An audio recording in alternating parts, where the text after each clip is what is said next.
na baraka zizo watumishi wako ambao umeridhika kutuita kwa nyadhifa za uongozi katika jamhuri hii yetu.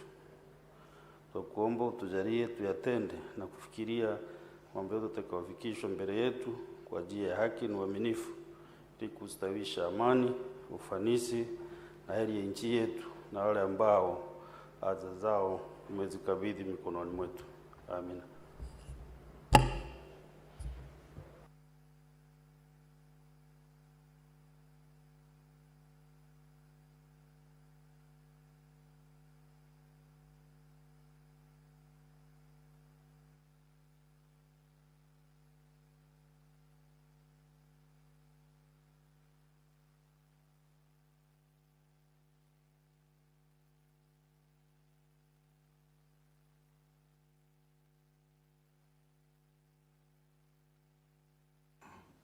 Confirm whether you have quorum, clerk. Sergeant at arms, ring the quorum bell for 10 minutes.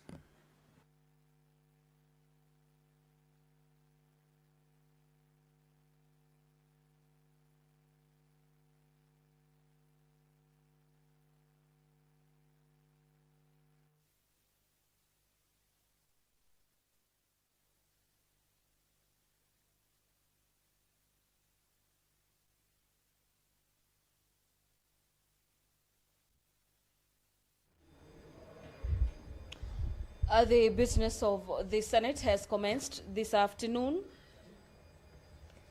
and the House will, any moment from now, upon the attainment of quorum, continue with the consideration of business before the House. And this bill by Senator Karen Nyamo on autism management bill is also seeking to empower the Cabinet Secretary responsible for matters related to health to make regulations and operationalize the provisions of the Act.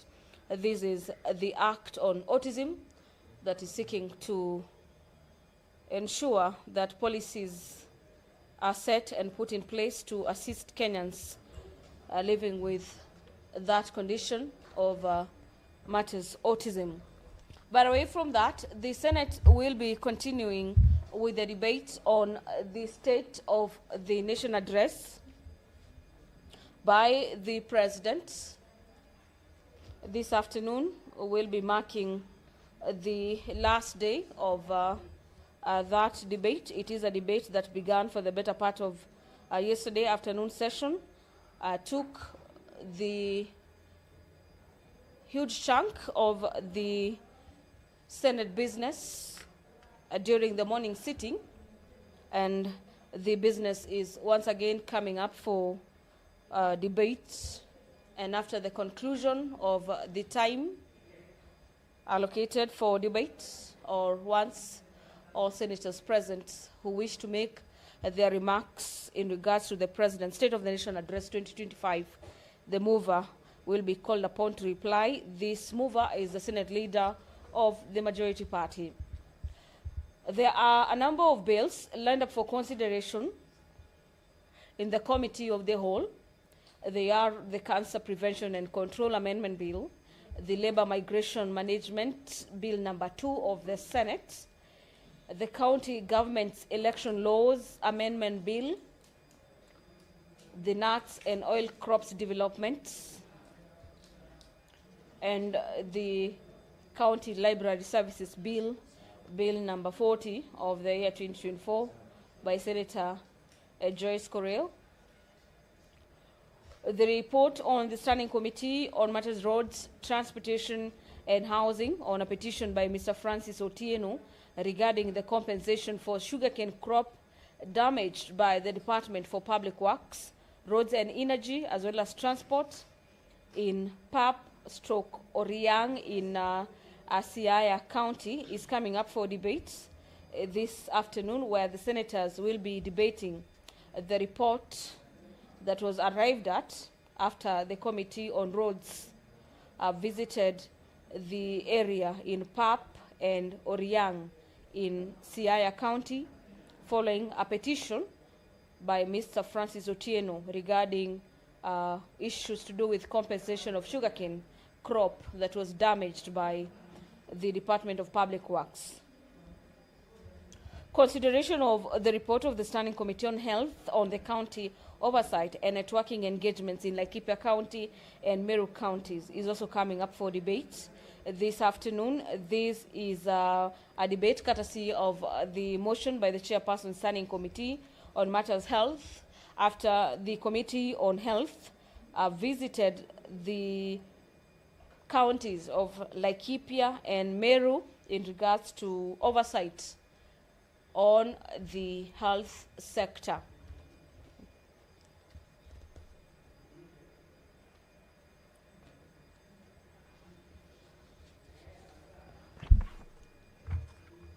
The Kenya National Council for Population and Development National Assembly Bills number 72 of the year 2023 is also lined up for debate. This is a bill that is originating from the National Assembly, and the National Assembly will be seeking concurrence, or better still, the consideration of the Senate on this bill, this being the Kenya National Council for Population and Development. The Narcotics Bill and Psychotropic Substances Control Amendment Bill, as the bills number 1 of the year 2024, is lined up for debate this afternoon. The senators will be having an opportunity to discuss the various amendments proposed in the existing Narcotic Drugs and Psychotropic Substances Act. There are a number of amendments proposed in the bill by Senator Kathuri Murongi. And away from that, the Senate will be considering quite a number of other bills this afternoon, with debate expected on a number of them and consideration of some of the clauses in some of the amendments bills that are lined up for consideration this afternoon. The other matter before the Senate this afternoon comes at order number 7 on questions and statements, where senators will be having an opportunity to seek for statements that are usually directed to various committees in regards to matters of national interest. And the committees are charged with the responsibility of investigating or fact-finding mission in regards to the various issues that are raised, courtesy of statements.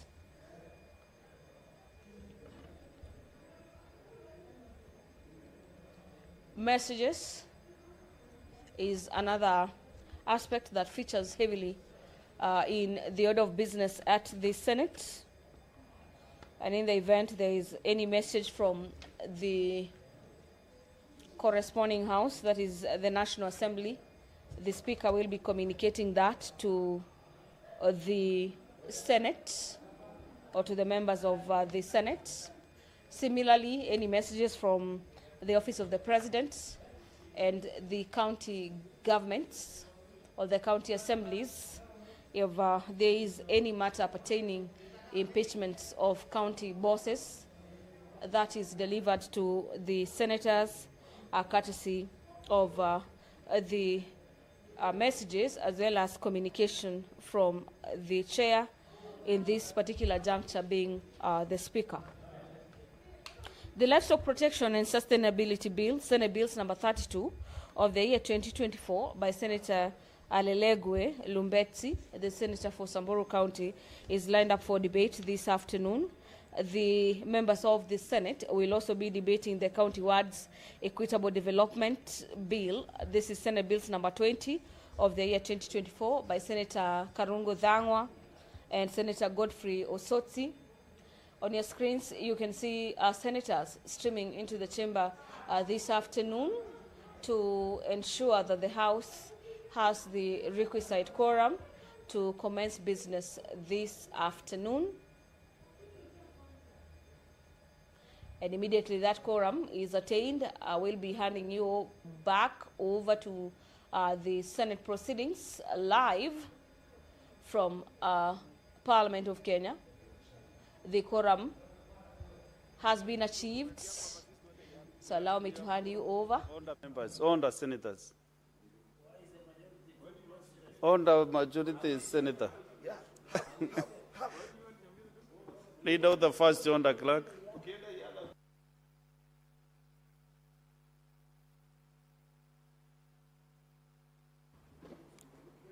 Clerk, do you have quorum now?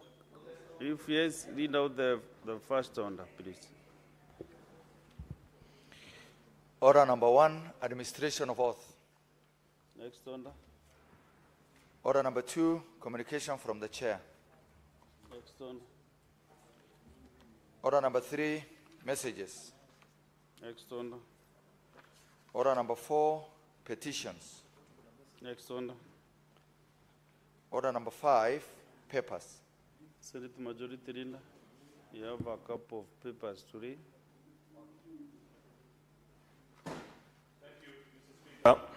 Mr. Speaker, I beg to lay the following papers on the table of the Senate today, Wednesday, the 26th of November, 2025. This is a Wildlife Conservation and Management Access, Entry and Conservation Fees Regulation, Legal Notice number 160 of 2025. 2, the Ministry of Energy, Petroleum and Field Development Plan for South Lokichar Basin, September 2025. 3, production sharing contract between the government of the Republic of Kenya and the Turkana Drilling Consortium Kenya relating Block 10B. Production sharing contract between the government of Kenya and Platform Resources Inc. relating to Block 13T. 4, first addendum to the production sharing contract between the government of the Republic of Kenya and Gulf Energy ENP BV relating Block T6, formerly Block 10BB. And the first addendum to the production sharing contract between the government of the Republic of Kenya and the Gulf Energy ENP BV relating to Block T7, formerly Block 13T. Reports of the Auditor General for the year ended 30 June 2025 on the financial statements of Nandi County Emergency Fund, Nandi County Alcoholics Drink Control Fund, Kapsabet County Referral Hospital, County Government of Nandi, Busia County Public Officers Revolving Fund, Busia County Cooperatives Enterprise Development Fund, Busia County Health Services Fund, Kajiado County Executive Staff Car Loan and Mortgage Scheme Fund, Kajiado County Women Economic Empowerment Fund, Kitale Municipality County Government of Trans Nzoia, Trans Nzoia County Water and Sanitation Company Limited, County Government of Trans Nzoia, Kakamega County Investment and Development Agency, Kakamega County Dairy Development Corporation, Kakamega County Education Fund, Kiambere Mwingi Water and Sanitation Company Limited, County Government of Kitui, Migwani Level 4 Hospital, County Government of Kitui, Kuso Sub-County Hospital, County Government of Kitui, Kwale County Trade Revolving Fund, Kwale County Youth, Women and Persons with Disability Fund, Taita Taveta Investments and Development Corporations, Taita Taveta County Facilities Improvement Fund, Taita Taveta County Emergency Fund, Taita Taveta County Assembly Staff Car and Loan and Mortgage Fund, Kilifi County Emergency Fund, Kilifi County Climate Change Fund, Kilifi County Ward Scholarship Fund, Elgeyo Marakwet County Executive Car and Mortgage Revolving Fund, Elgeyo Marakwet County Assembly Catering Services Revolving Fund, Elgeyo Marakwet County Education Fund, County Assembly of Marsabit Car Loan and Mortgage Scheme Fund, Marsabit Water and Sewage Company Limited, Marsabit County State Officers and Other Public Officers Car Loan Scheme Fund, Marsabit County Emergency Fund, Laikipia County Enterprise Fund, Laikipia County Business Stimulus Fund, Laikipia County Leasing Fund, Bungoma County Persons with Disabilities Empowerment Fund, Bungoma County Education Support Scheme, Turkana County COVID-19 Emergency Response Fund, Samburu County Assembly County Loan and Mortgage Fund, Samburu County Persons Living with Disability Fund, Naromoru Level 4 Hospital, County Government of Nyeri, Mathira Water and Sanitation Company Limited, County Government of Nyeri, Muranga County Assembly Car Loan and Mortgage Scheme Fund, Nakuru County Climate Change Fund, Baringo County Community Conservancy Fund, Kapenguria Municipality County Government of West Pokot, Vihiga Municipal Board, Mombasa County Elimu Scheme, Siaya County Climate Change Fund, Mandera County Climate Change Fund, Makueni County Climate Change Fund, Huruma Level 4 County Government of Uasin Gishu. Mr. Speaker, I beg to lay.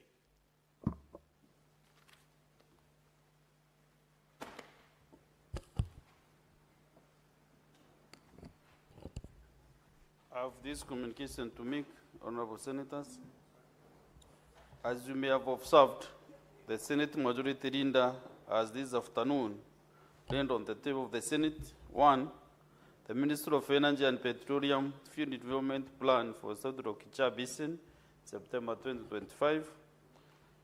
2, production sharing contract between the Government of the Republic of Kenya and Turkana Drilling Consortium Kenya relating to Block 10 BB.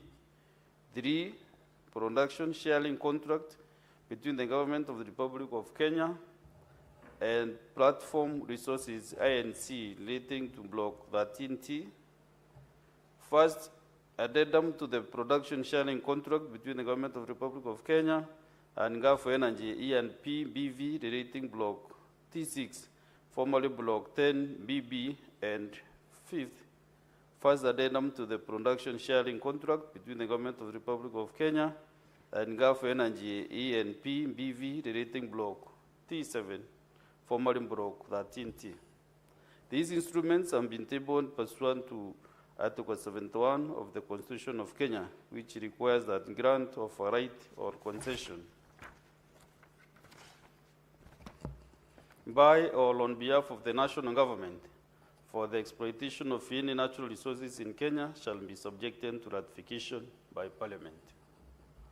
Honorable Senators, to give effect to Article 71 of the Constitution of Kenya, Section 31(1) of the Petroleum Act provides as follows.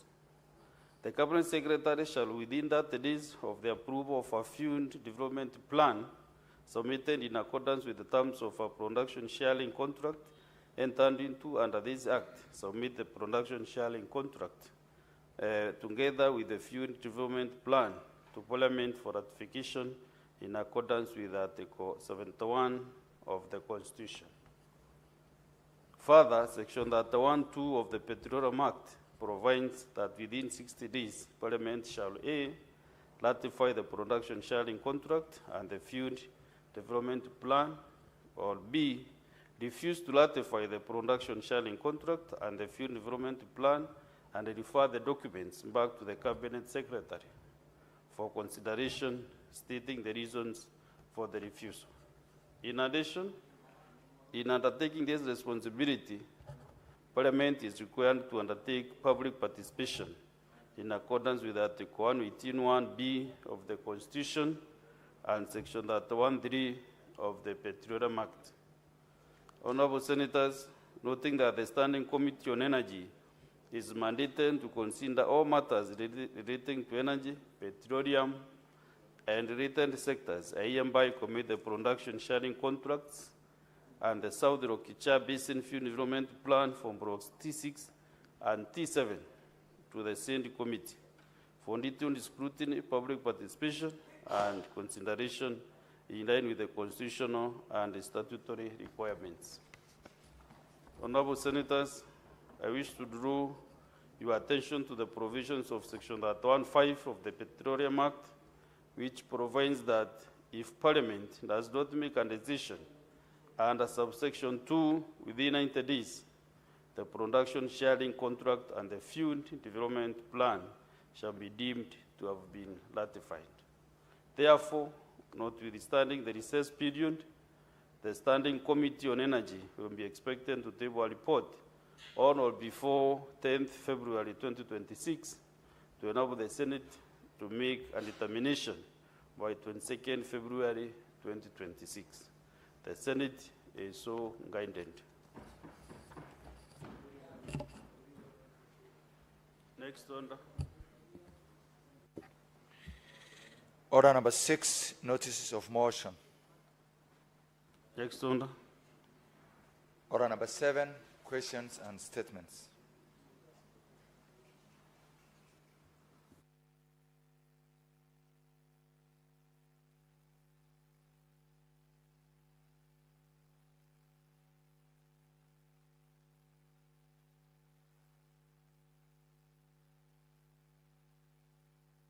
Next order. Order number 8, the Autism Management Bill, Senate Bills number 19 of 2025, first reading. A bill for an act of parliament to provide for an integrated and coordinated approach on the management of autism and for connected purposes. Next order. Order number 9, motion. Debate on the President's address to Parliament, third and last day. The conclusion on the debate on this motion was concluded today's morning sitting. So I call upon the mover to reply.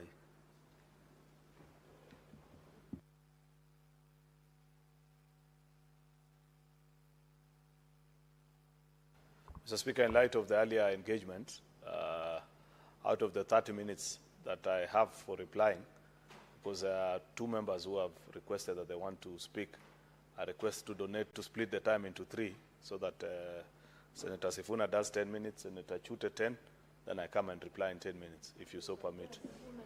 Who is the first to go? Senator Sifuna? You have your 10 minutes.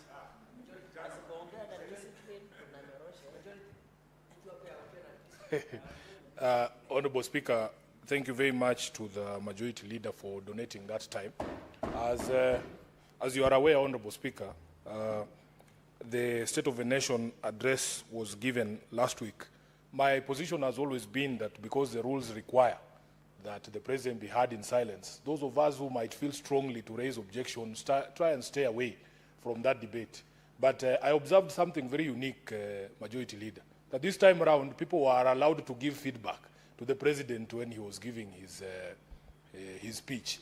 So maybe next year, now that a tradition has been set that you can stand up and clap and shout slogans, then probably some of us now are welcome to attend, Honorable Speaker, although we might have divergent views.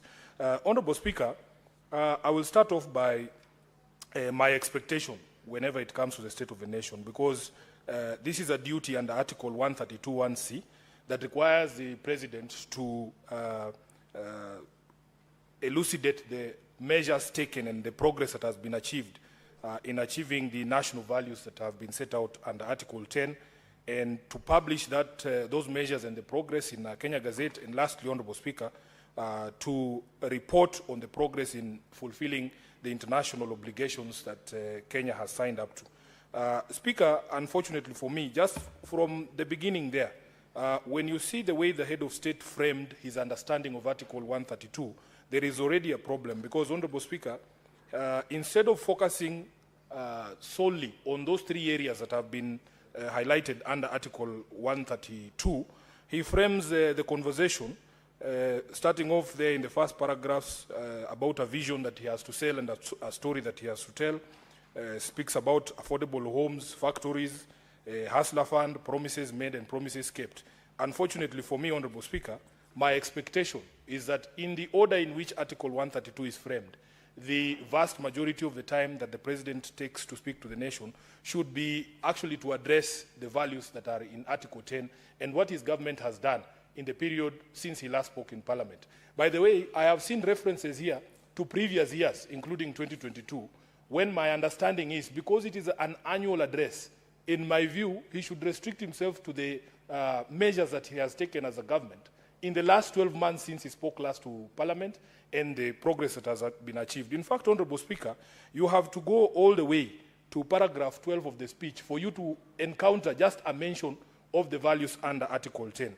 Article 10, Honorable Speaker, has a total of 17 values. 17 values from patriotism all the way through national unity, devolution, rule of law, democracy, all the way to sustainable development.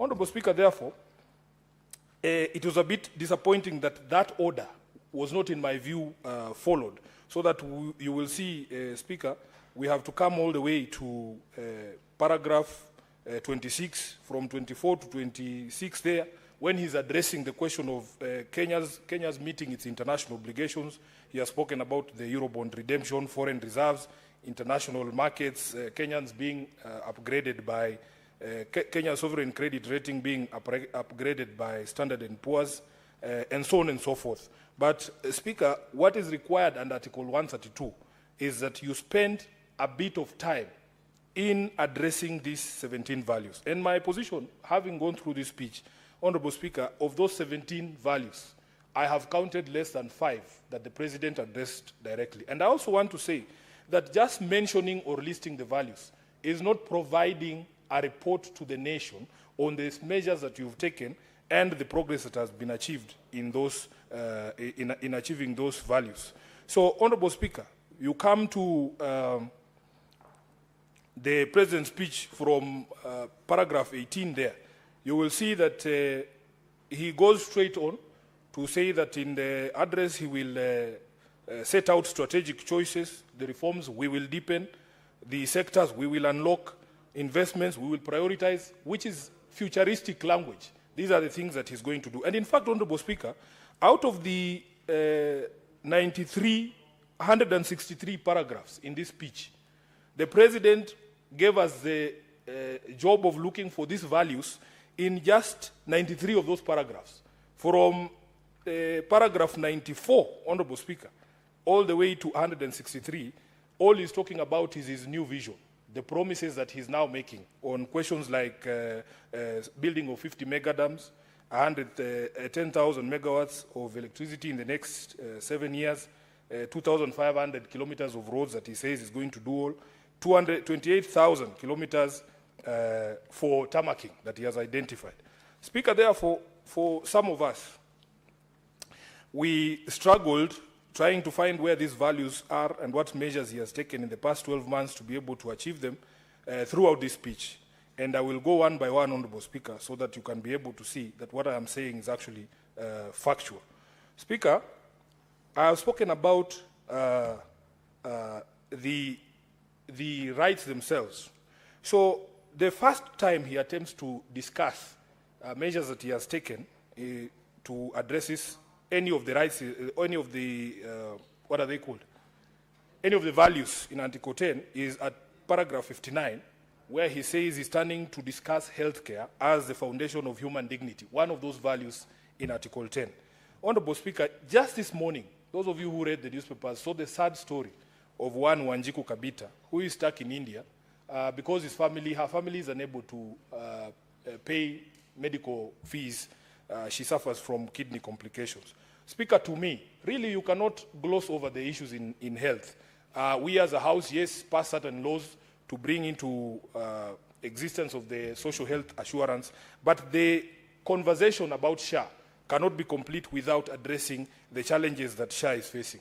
Speaker, you know that SHA owes hospitals and other healthcare facilities a lot of money, and we have had repeated, in the past 12 months, repeated cases of hospitals shutting down or refusing or rejecting or turning away patients who are on SHA because they say that SHA is not remitting money back to them.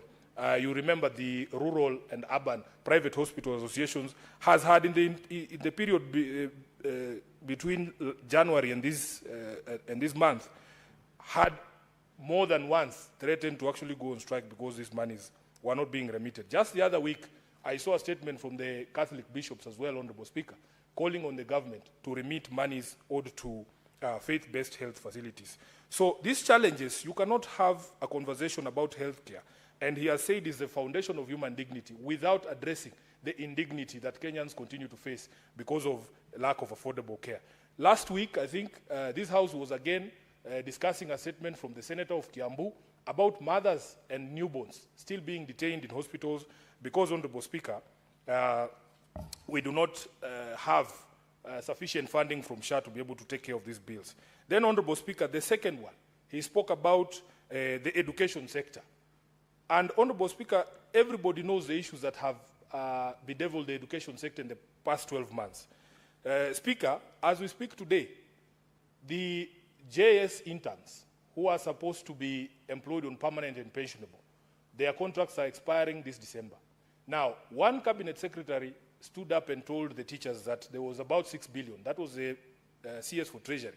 6 billion earmarked on, for the absorption of these JS teachers. There are about 20,000 of them on permanent and pensionable basis. Speaker, another CS from the same government, this time the one in charge of education, says there is nothing like that. So the uncertainty, I thought that the president would utilize this opportunity to clear that uncertainty and tell the teachers, the 20,000 JS teachers, whether his government is going to put them on permanent and pensionable or not, so that they can enjoy their Christmas with the rest of the family, of their families with that certainty. Honorable Speaker, we are being faced with a spectre that come January, the free day secondary education that has been existing since Kibaki's time might not continue, because we have seen a circular from government that we are going back to the 2015, what is it called, the Gazette from 2015, that does not factor in that amount that was being paid by government for the day scholars in the secondary schools.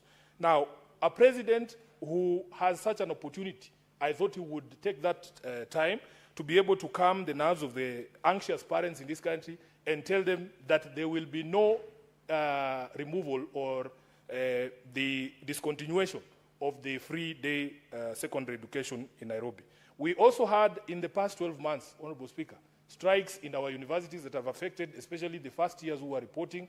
You are aware, Honorable Speaker, that they were on the streets, the lecturers, for over 60 days. I think it was a good opportunity for the president, as a head of state, to take that opportunity to explain to the country what he's going to do in order that we resolve the crisis that happened from day to day in the education sector.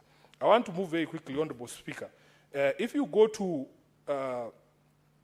paragraph 94, Speaker, those things I have debated here, I've discussed here, are the only references I see to the values in Article 10 of the Constitution.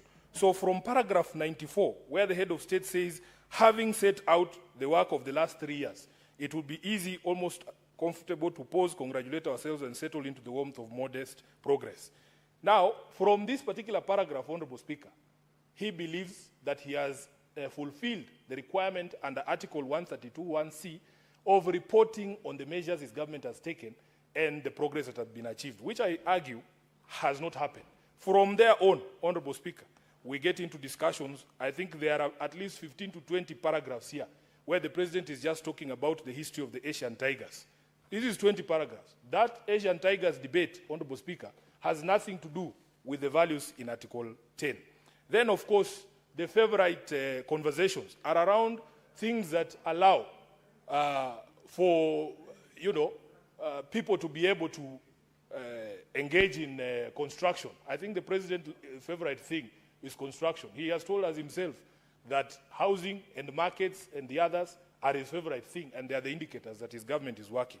So he quickly goes into the things that he thinks are Kenya's priorities. He starts with the 50,000 mega dams, Honorable Speaker, the 10,000 megawatts of electricity in the next 7 years, then the 2,500 kilometers of roads for tarmacking. Speaker, this is not what that speech is supposed to be for. That speech should be heavy on the things you have done to address the software of this country, and that software, Honorable Speaker, is in the discussion about devolution, rule of law, democracy, human dignity, equality, human rights, non-discrimination, protection of the marginalized, good governance, integrity, transparency, and accountability. In the entire speech, Honorable Speaker, there is no mention of that, any of those values. Even for us as a House, we should be concerned that the entire speech mentions nothing to do with devolution, Honorable Speaker, given the challenges we face as senators. And I'm happy that in the crowd of people who are uploading this speech, I didn't see senators there. Otherwise, I would have been extremely embarrassed because, Honorable Speaker, every day here we lament that devolution is not working. How can you therefore be uploading when an entire speech has nothing to do with devolution, Honorable Speaker? And I want to challenge any member of this House. Before you rise on a point of order, show us where in the speech the president addresses the problems of devolution. Is it point of order or point of information? Then maybe I ask him whether he is interested to be informed.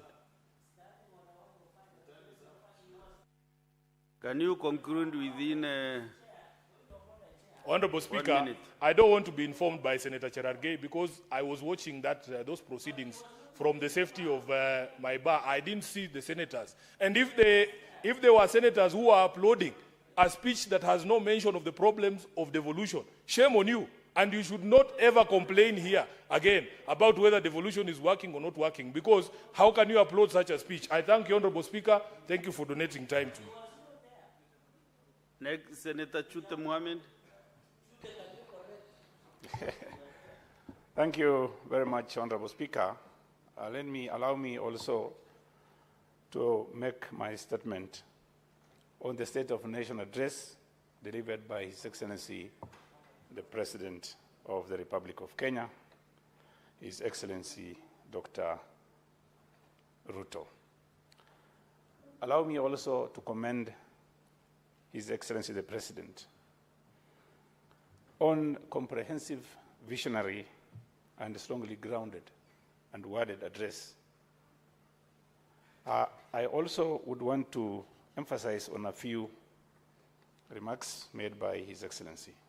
Truly, inflation has been controlled under 4.6%. We have a reserve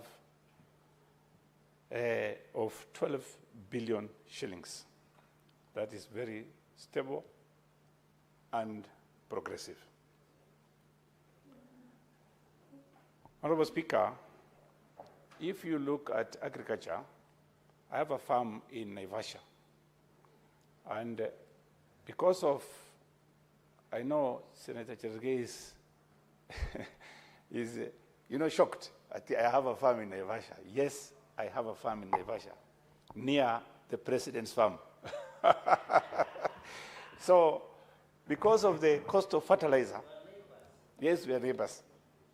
Honorable Speaker, because of the cost of fertilizers that has reduced drastically, we had made bumper harvest of maize for the last 3 consecutive harvesting period. And that is why, Honorable Speaker, you've seen the production of 70 million bags of maize. And this, Honorable Speaker, this is less than 10% of arable land we have in this country. And maize growth maybe is about 5%. What we need, Honorable Speaker, is we need distribution gaps of fertilizers. That also should be taken care of on the agriculture side. Honorable Speaker, something very, very important the President has talked about is the issue of large dams, medium dams, and small-scale dams, the small ones. Honorable Speaker, if I give you a place like Marsabit, the example of a place like Marsabit, Honorable Speaker, if today we have dams in Marsabit County, in Turkana County, around Ukambani area, Honorable Speaker, I'll tell you, we'll be having extra produce to send to our neighboring countries. And I want to thank the President for even talking about the 5 trillion investment he is looking for.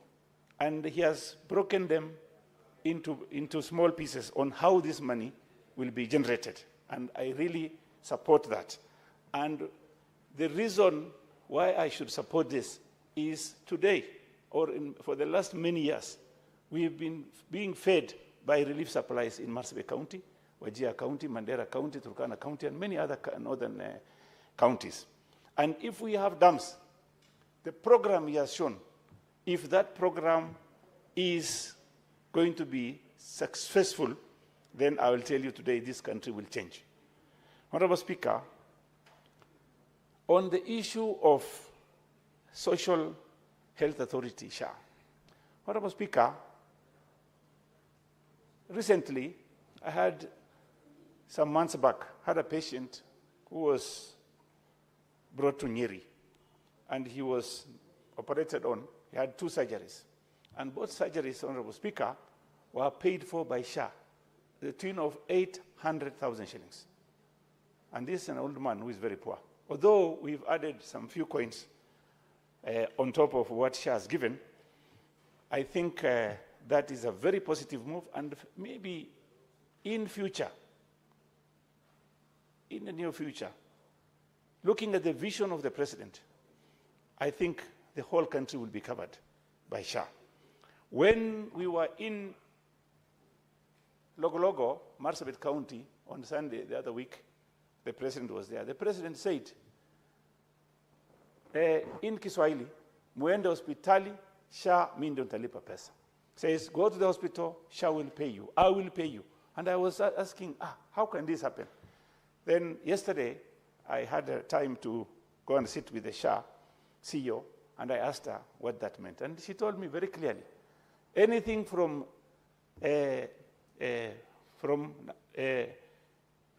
rural hospitals managed by the counties will be free. But what is happening, Honorable Speaker, there is 13 billion shillings, which is supposed to be paid to the counties, and unfortunately, counties are not capable of managing those hospitals. From level 1 to level 4, level 3, they have not claimed that money, and this money is still lying with SHA, and I hope and wish the governors can take some action and see how our people can be managed, can be easily helped by giving them access to hospitals. Honorable Speaker, the issue that has to be fast-tracked is on national audit of SHA, on reimbursement appeal system has to be hastened so that claims can be paid very fast. Honorable Speaker, as you are aware, and this House, I've said this House some time back, the affordable housing is a scam.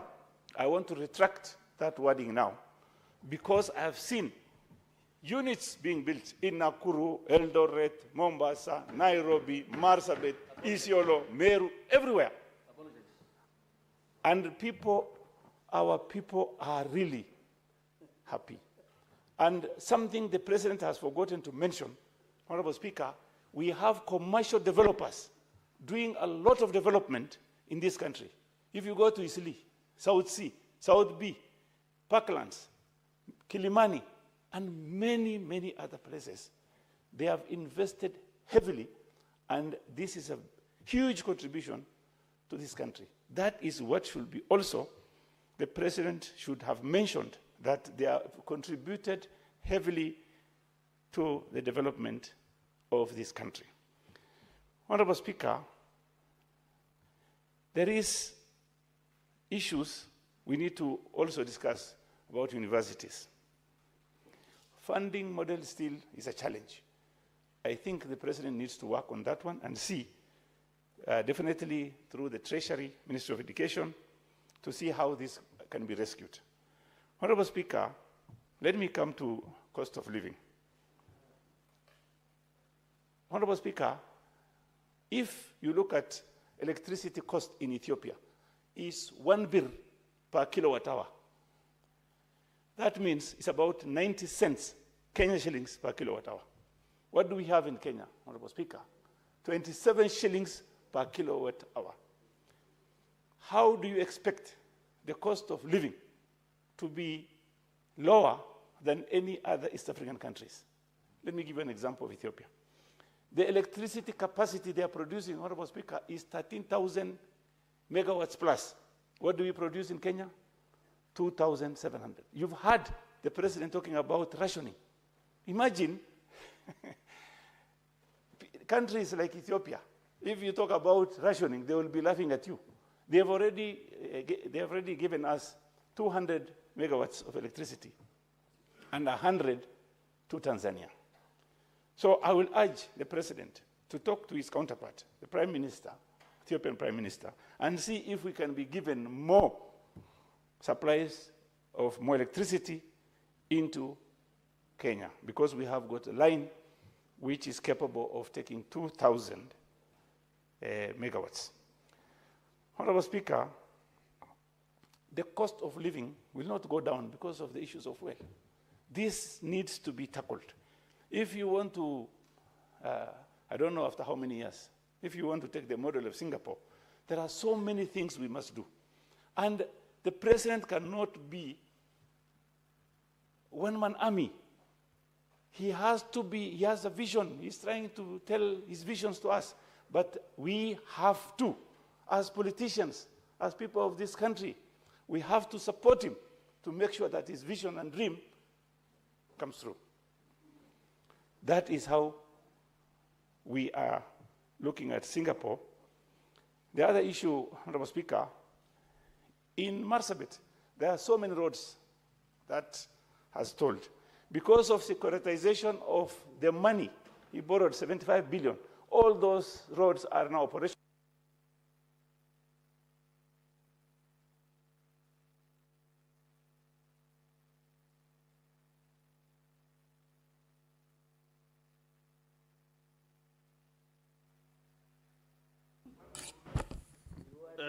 Majority Leader.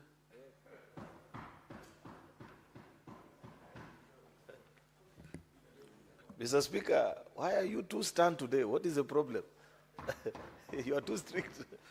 Anyway, Mr. Speaker, I want to register my appreciation to colleagues who have at least taken time to agree, disagree, critique, Mr. Speaker, the President's speech. There is a culture, Senator Mungatana, that is fast disappearing from Parliament. And as an elder, you need to be worried. This is no longer a house of debate. And it should concern anybody that loves the legislature. Much as I don't agree with many of the things Senator Sifuna says sometimes here, at least I appreciate one thing, that when he went around Nairobi and sought the opportunity to serve and represent those people here, he does that job here every afternoon. What I find difficult, dear colleagues, is for people to campaign so hard, and account is a difficult thing. Imagine, Mr. Speaker, you know, people even don't know that we earn the same salary with members of the National Assembly. Yet we represent and do a job that is 4, 5, 6, or even 17 times what they do in terms of representation, Mr. Speaker. Yet, after doing all that difficult task, Mr. Speaker, you find people not getting the time to come to the House. That really bothers me. I must appreciate that at least, unlike last year, today we went to the second, actually the third session of debate, because we did this speech yesterday afternoon, today in the morning, and this afternoon because of our colleagues who have spoken about it. Last year, actually, we concluded on the first session, because I don't know for what reason you couldn't find enough people to debate and say the things that they were saying. So I want to register my appreciation to colleagues who have taken time to read the 163 paragraphs of this speech and given their evaluation and their assessment. There are many that have agreed with the proposals that are being made by the President and the call to action that is giving to the nation on the things that needs to be achieved. Mr. Speaker, there are those that disagree as well. I agree, Mr. Speaker, with colleagues that are saying there are certain aspects that should have been mentioned and probably did not feature. But, Mr. Speaker, you know, there were days we used to go to the State of the Nation address, and you sit there for 3 hours. In fact, I remember the former president another time, he threw away half of his speech and said, these things are too much, I've said enough that I need to say.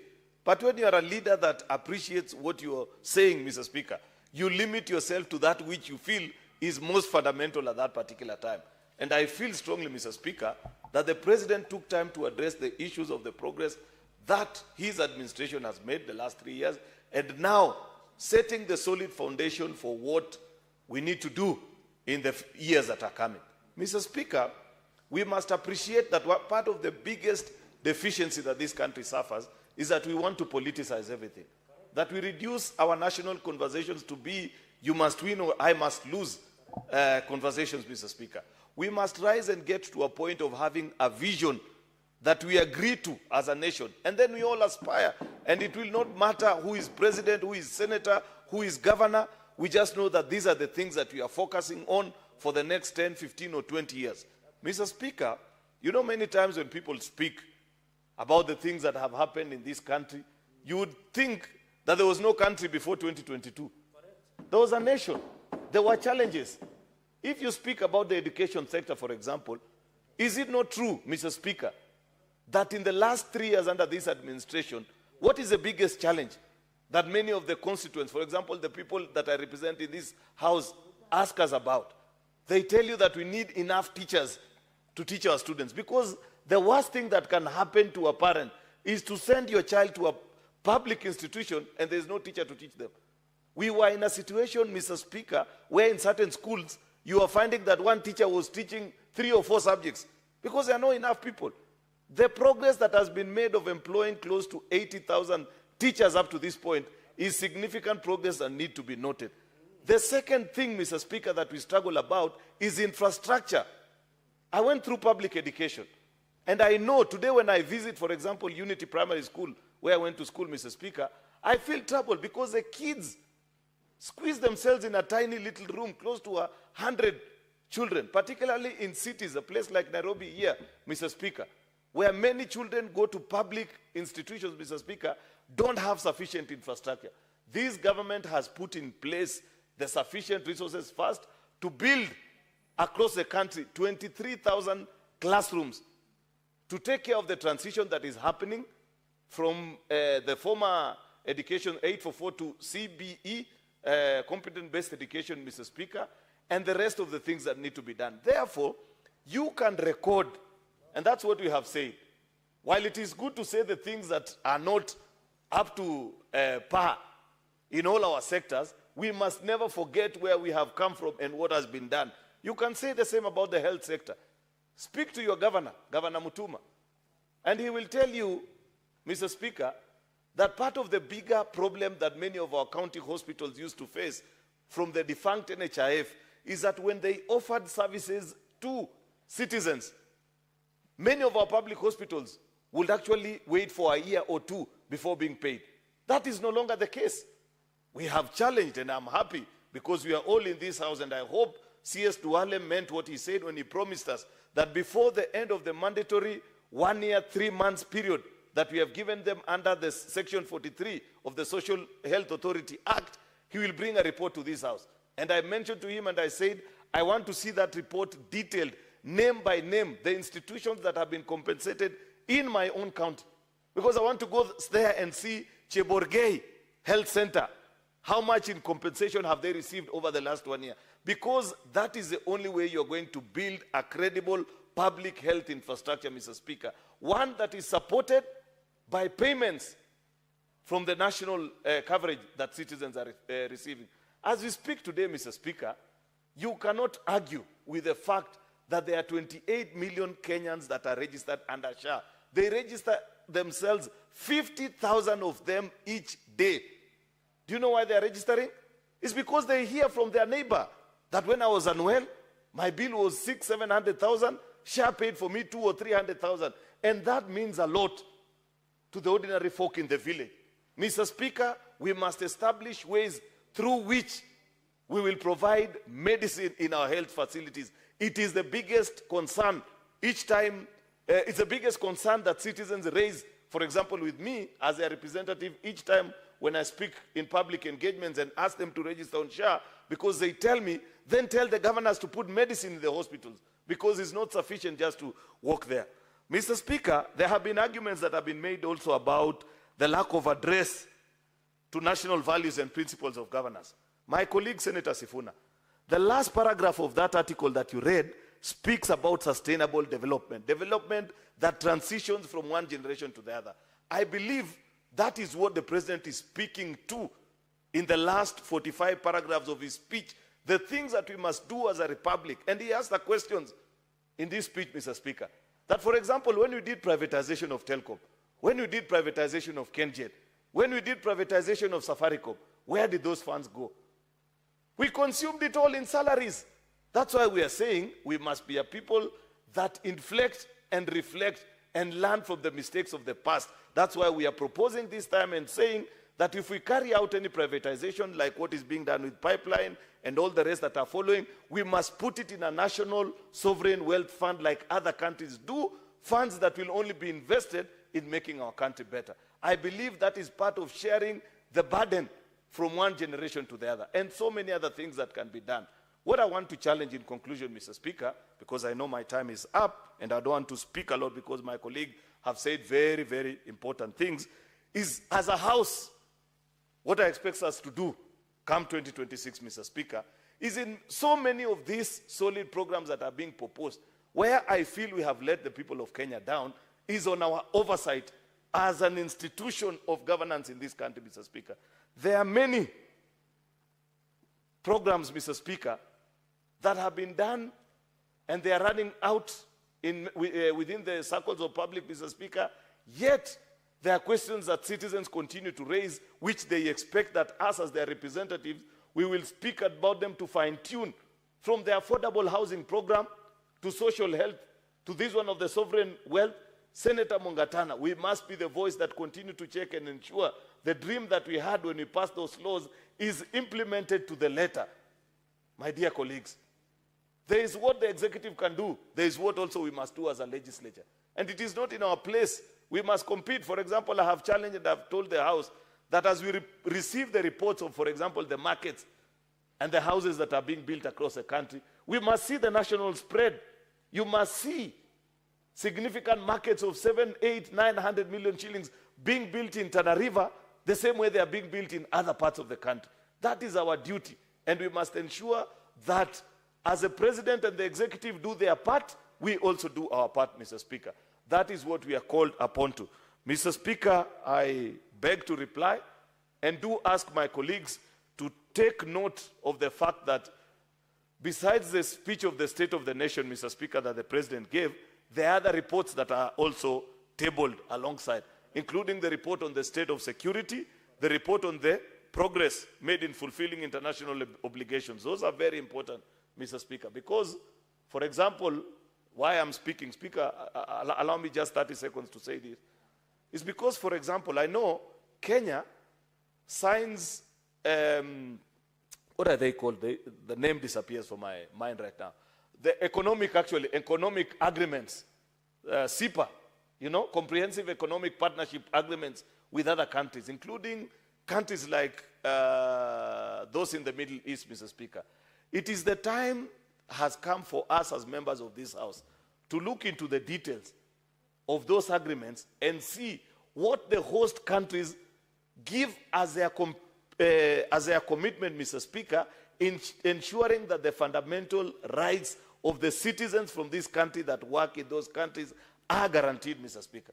It is not fair for many of our young people that we see working, particularly in the Middle East, Mr. Speaker, and occasionally we keep seeing videos of them being harassed.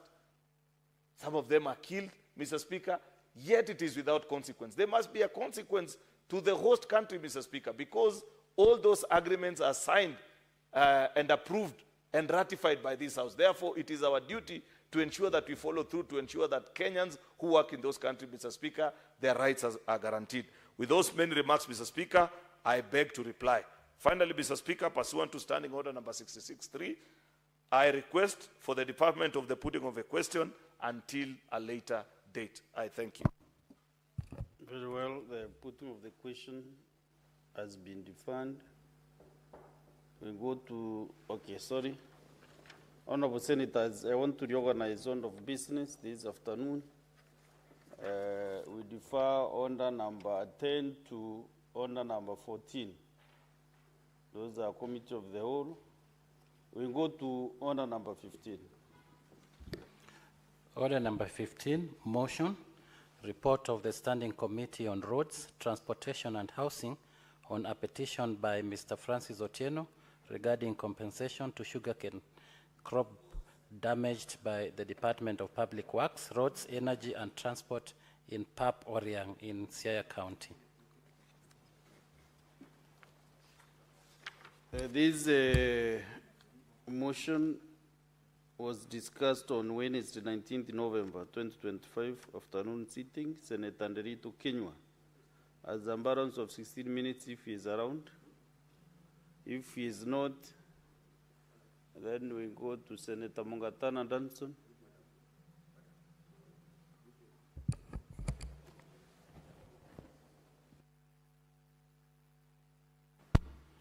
Thank you, Mr. Speaker, for giving me the opportunity to debate this report. Mr. Speaker, this report was occasioned by one Mr. Francis Otieno, who wanted compensation for the damage on his sugarcane crop by the Department of Public Works, Roads, Energy and Transport in Pap/Oriang in Siaya County. Mr. Speaker, I want to commend the efforts by the petitioner who sought that the Senate committee would intervene and help him out solve this problem. Mr. Speaker, the chair of this committee, I want to appreciate the work they put in. Senator Migori County, together with the team of honorable members from here, they went to hear this member, Mr. Speaker, and the complaint that he had. But, Mr. Speaker, having listened to what the petitioner had put before the House, and having looked at all the factors that influenced their decision, I'm convinced that our Senate committee, in a way, did not do what our citizen expected of them. Mr. Speaker, if you look at what the committee has recommended, the committee made an interesting recommendation. The committee said that when the matter was initially presented to the Senate, the information indicated the existence of a dispute between the petitioner and a contractor hired by the county government. However, further interrogation of the matter revealed that this was a private dispute between the petitioner and the contractor, Mr. Ainia Oviambo. The committee therefore recommends that the petitioner refers the matter to the appropriate bodies mandated to arbitrate or adjudicate private disputes.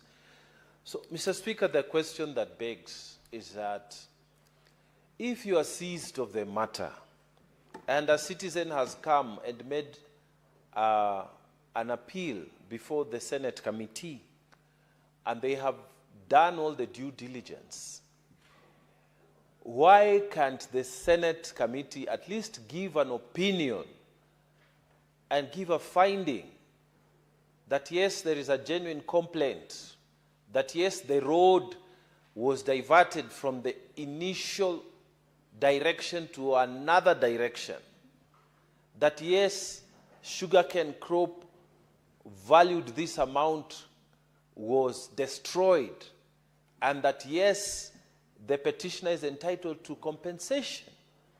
Mr. Speaker, all this was not done. Instead, our petitioner, who saw that this is his last resort to getting justice, was again referred to other adjudicative bodies.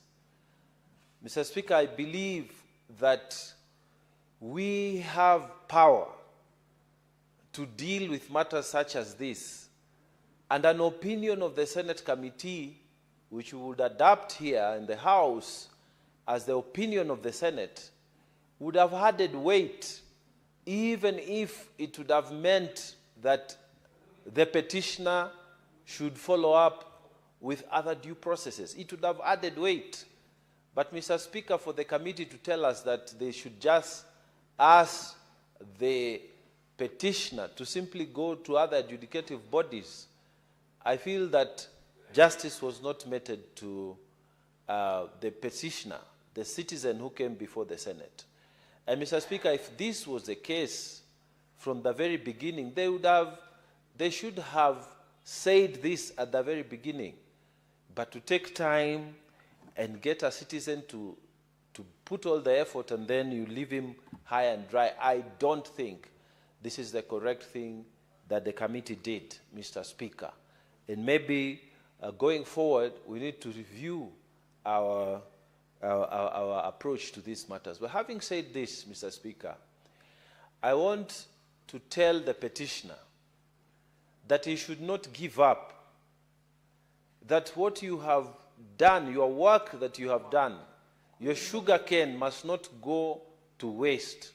The damages that you have incurred, you must pursue them so that you can get your right. Because it is not right.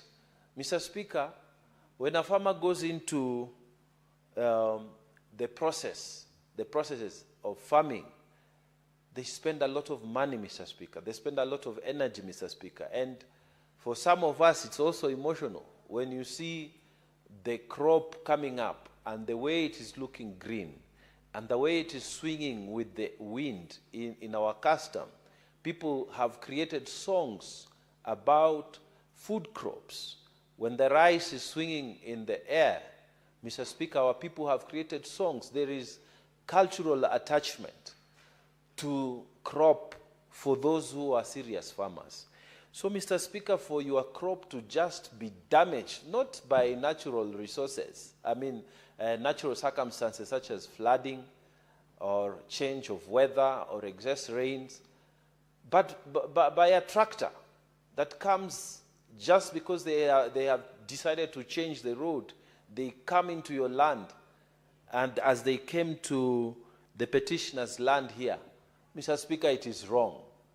And this is why this man came to this Senate. And Mr. Speaker, for the committee to tell them to go and get other adjudicative remedies, I think we didn't do justice. And the point must be made to the county government and to the public works department. They must be sensitive to our people, our citizens. They must be sensitive to those who have put in effort to decide to invest in farming. You must be sensitive before you go on destroying crops. It's a very sad thing. Some of our people have very strong attachment to animals like cows and bulls. But some of our cultures have very strong attachment, equal, if not more, to crops. So it is wrong to treat this like trash by sending tractors over people's lands without proper permission from the person who has put all that effort. So I sympathize with the petitioner here, Mr. Francis Otieno, and I want to tell you that you should not stop here. Go on and find your rights. I thank you, Mr. Speaker, for the opportunity to contribute. Very well. Next is Senator Okenyuri Esther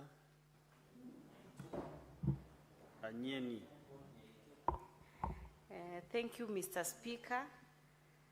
I also wish to comment on the report by the Roads Committee, and I equally share the sentiment of the Tana River Senator Mungatana, because I feel after actually going through their recommendations, observations, I feel it was very unfair for the committee to just say that the petitioner should refer the matter to appropriate bodies, as the Senate is not mandated to arbitrate or adjudicate private disputes.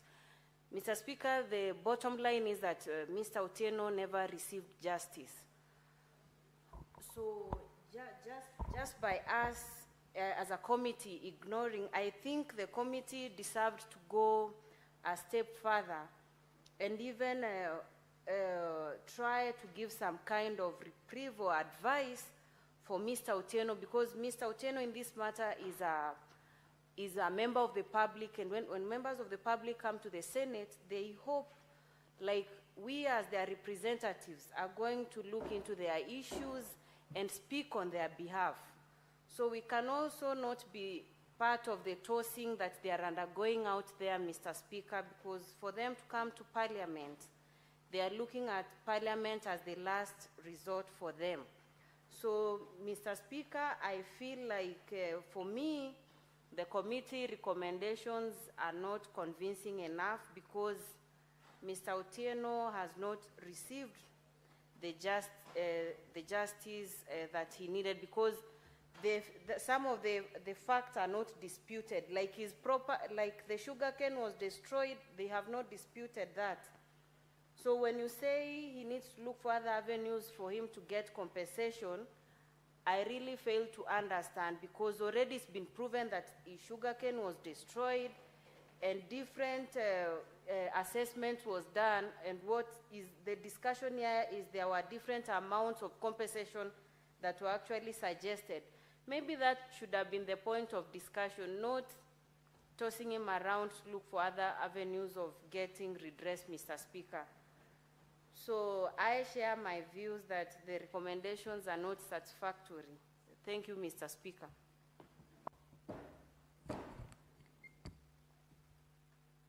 Senator Joyce Chepkoech, Korir.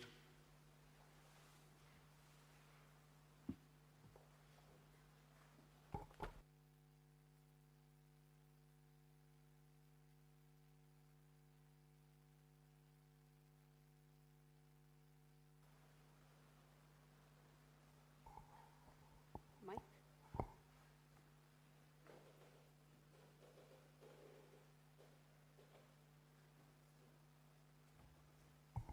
Yeah, thank you very much, Honorable Speaker, for giving me this chance to also contribute on this report of by the committee.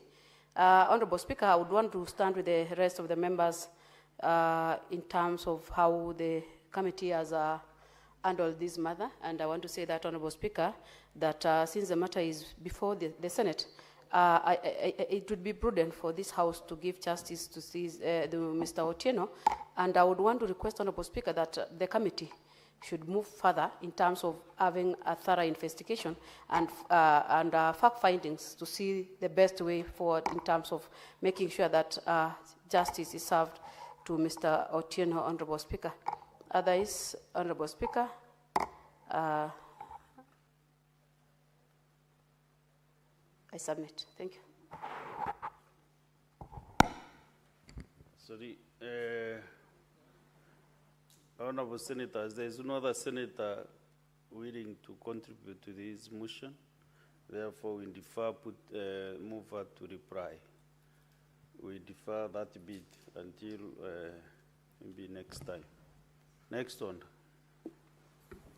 Order number 16, motion, consideration of the report of the Standing Committee on Health on the county oversight and networking engagements in Laikipia and Meru counties. Chairperson, Standing Committee on Health.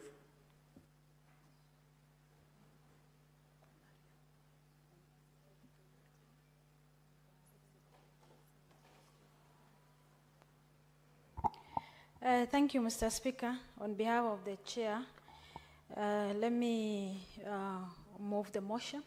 Mr. Speaker, consideration of the reports of the Standing Committee of the Health on the County Oversight Network Engagement in Laikipia and the Meru County.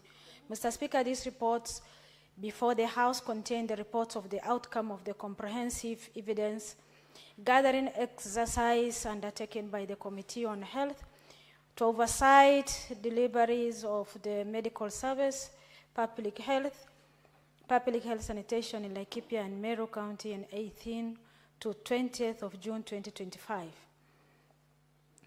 The oversight visits were adopted as a mode of the operation by the committee in order to gather the evidence and the argument information received within the presence of the parliaments and the key part of the how it engaged with the members of the public.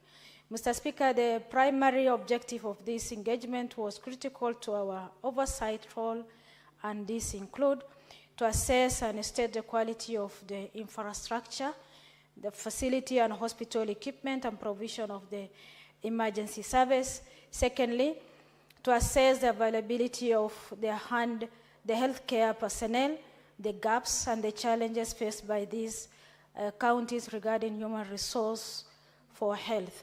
3, to assess the availability of drugs and medical supply in the health facility. 4, to obtain the information on SHA, the facility accreditation, and the pending bills on medical, Kenya Medical Supply Agency, KEMSA.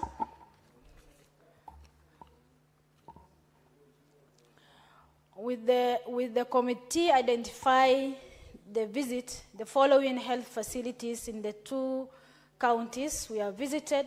1, Nyahururu County Referral Hospital and Nyanyuki Teaching Referral Hospital in Laikipia, and Meru Teaching and Referral Hospital, Timau Hospital, Sub-County Hospital, and Kibirichi Sub-County Hospital in Meru. Mr. Speaker, the committee identifies several critical challenges impact on healthcare delivery in both county, that is Laikipia and Meru County. These challenges are structural, undermining the quality and accessibility of the healthcare. Mr. Speaker, the Laikipia County is characterized by the overstretching resources and depleting the infrastructure. The healthcare facilities face a unique funding strain as they serve the residents both from 6 county neighboring, that is Nyeri, Samburu, Nakuru, Isiolo, Meru, and Nyandarua, thereby overstretching both human and financial resources. Nevertheless, we witness the infrastructure deficits in the facility visited. The healthcare facility structure is in critical states of disrepair. Observation at Nyahururu County Referral Hospital include missing windows panels, broken tiles, and deteriorated ceiling, and damages of beddings. Mr. Speaker, the maternity and outpatient department in Nyanyuki County Referral Hospital were extremely overcrowded, and all the maternity ward, shortage of beds, compiling of some women to share the single beds, raising a serious concern regarding the infection risk and patient discomfort. Nyahururu Referral Hospital also experienced the patient sharing of beds due to the overstretching of the capacity.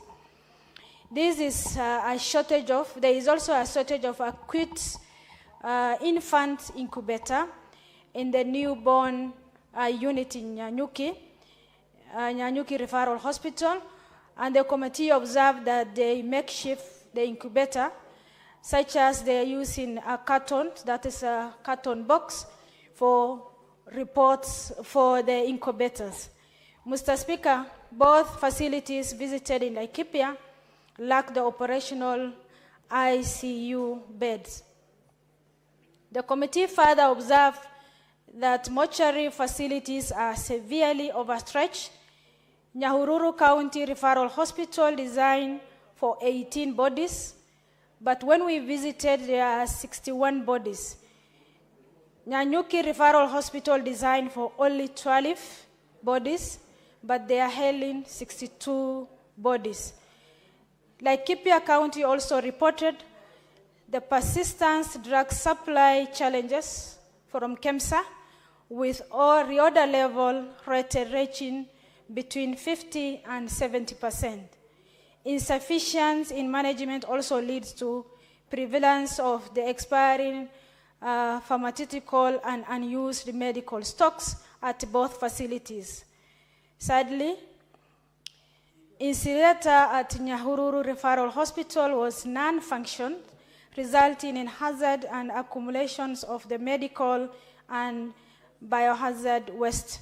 Mr. Speaker, in Meru County, the committee observed that the health care facilities with a referral strain, the Meru Referral Hospital caters to estimate a population of 1.4 million people. In addition, the patients from the surrounding counties, compounding of the budget's pressures, and particularly for critical and specialized service. The committee observed that in Timau sub-county, service from a chronic human resource for health shortage, and during this visit, only 2 pharmacies and 8 clinical officers were reported to be working at the facilities. The maternity ward is deserted due to the poor infrastructure and possible staffing challenges, lacking dedicated theater and also a newborn unit. Mr. Speaker, a critical project, including the mortuary, that is Timau, had installed. One of the buildings was condemned for structural instability, and of particular concern, the facility was using a burned asbestos for roofing. That is violating occupational safety standard. Mr. Speaker, Kibirichi County, Sub-County Hospital, we visited impromptu. That was, they are lacking a critical infrastructures like functioning mortuary, staff housing, and specialized units, and other operational ambulance at the facility was poorly maintained and was used for storing the expiry drugs. At Meru County Referral Hospital, the committee observed congestions and equipment failed, and the maternity ward were congested with some patients sharing beds due to the high referral inflow. The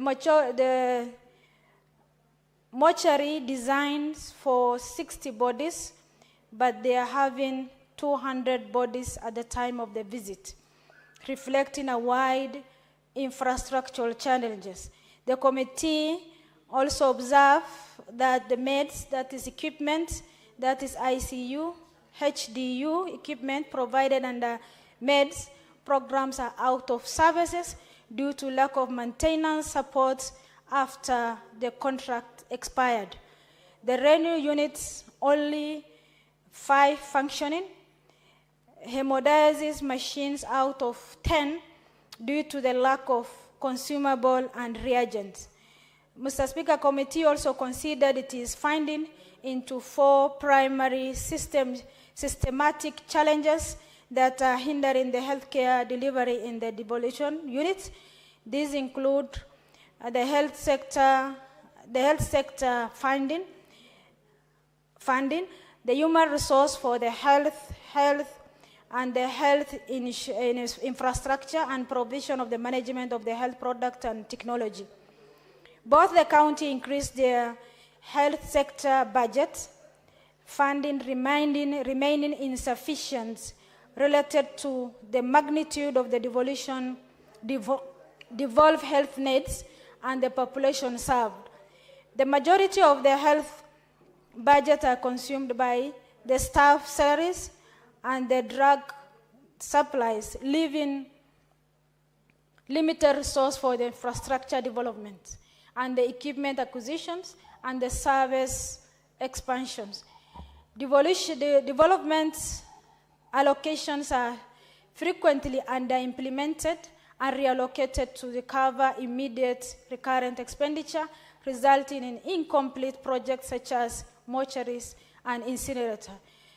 Mr. Speaker, the committee also observed that Meru County is highly dependent on the SHA reimbursement to cover the wage bill, but delays and inconsistency or severe strain the facilities in liquidity. Both counties face inadequate number of the healthcare workers across nearly all the departments. This shortage due to natural attribution and expanding of the scope of the services, meaning the existence of the staff are overburdened and leading to burnout and decline in the quality of the healthcare. Distribution of the healthcare disappropriately favor the higher level hospitals, leaving the sub-counties and preferably the facilities severely understaffed, with a rural area particularly vulnerable. Mr. Speaker, the specialized healthcare workers in critical care, that is pharmacy, laboratory science, and mental health remain scarce. These shortages was compiled facilities took to implement inappropriate task shifting, whereby less skilled staff undertaking specialized roles and advance affecting patients' safety.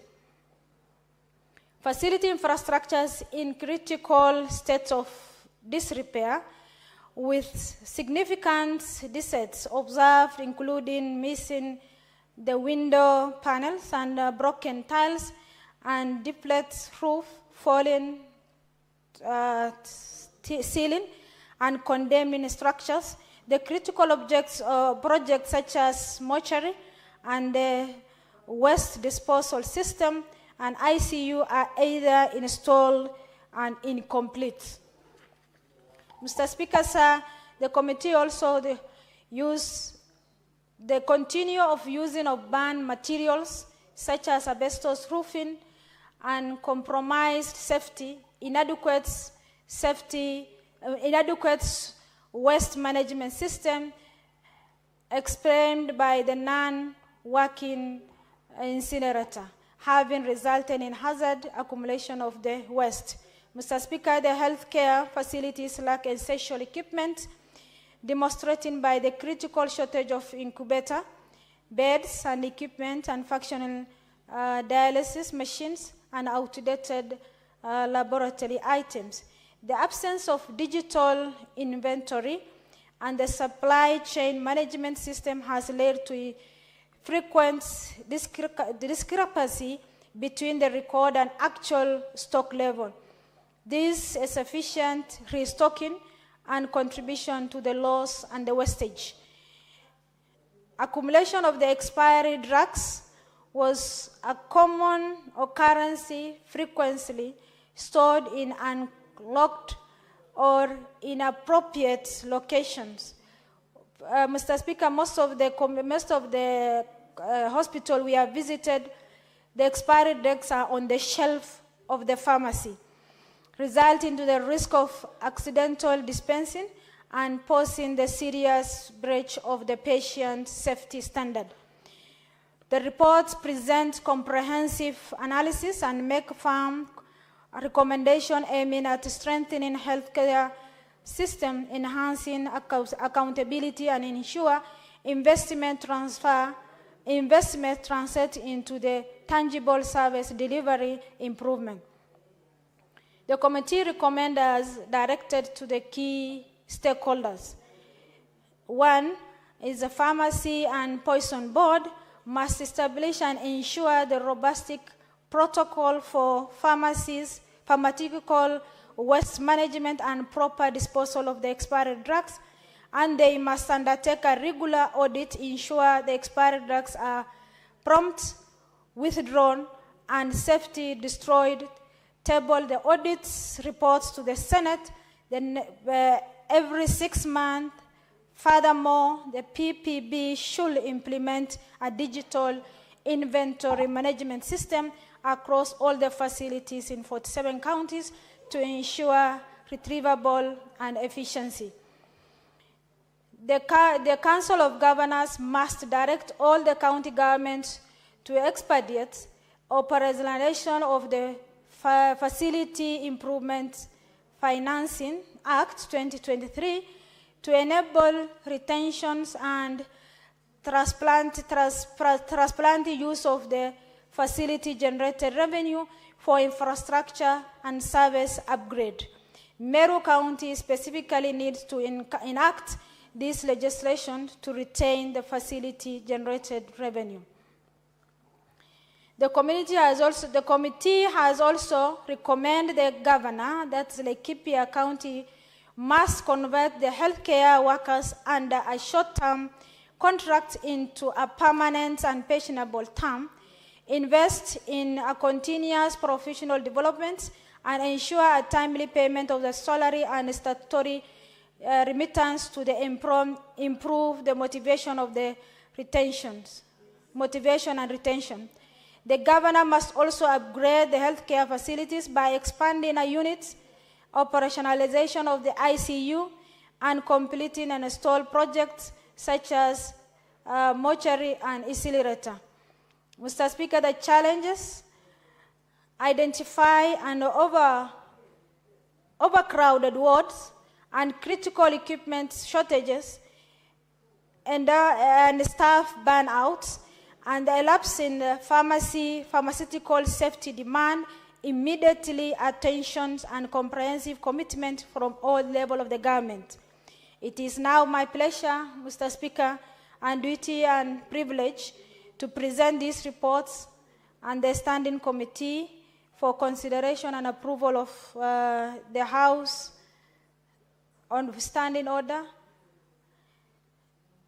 Mr. Speaker, with this, Mr. Speaker, we wanted to, let me add also some issues, Mr. Speaker, with these counties. We need to implement, they must implement our reports, the recommendation as soon as possible. Mr. Speaker, the health is devolved and we need all the counties to be upstanding and take the recommendation and must be initiated as soon as possible so that the service delivery of the citizen must be adhered to. Mr. Speaker, with this, I want Senator Cherargei to second. Thank you, Mr. Speaker. Senator Cherargei, are you a member of the Health Committee?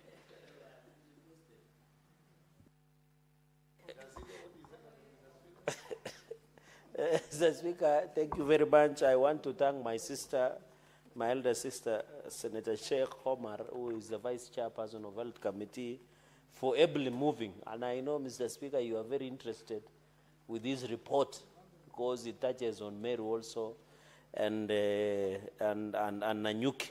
Mr. Speaker, I think you need to protect me from Senator Tabita and Senator Okia Omtata. Interestingly, Okia Omtata has dressed like there is a wedding today. I think you need to revise your speaker's rules because I think it's okay. It's approaching December, but he should wait until the weddings are many in Busia, Mr. Speaker. He's in a celebratory mood after what he said in the morning.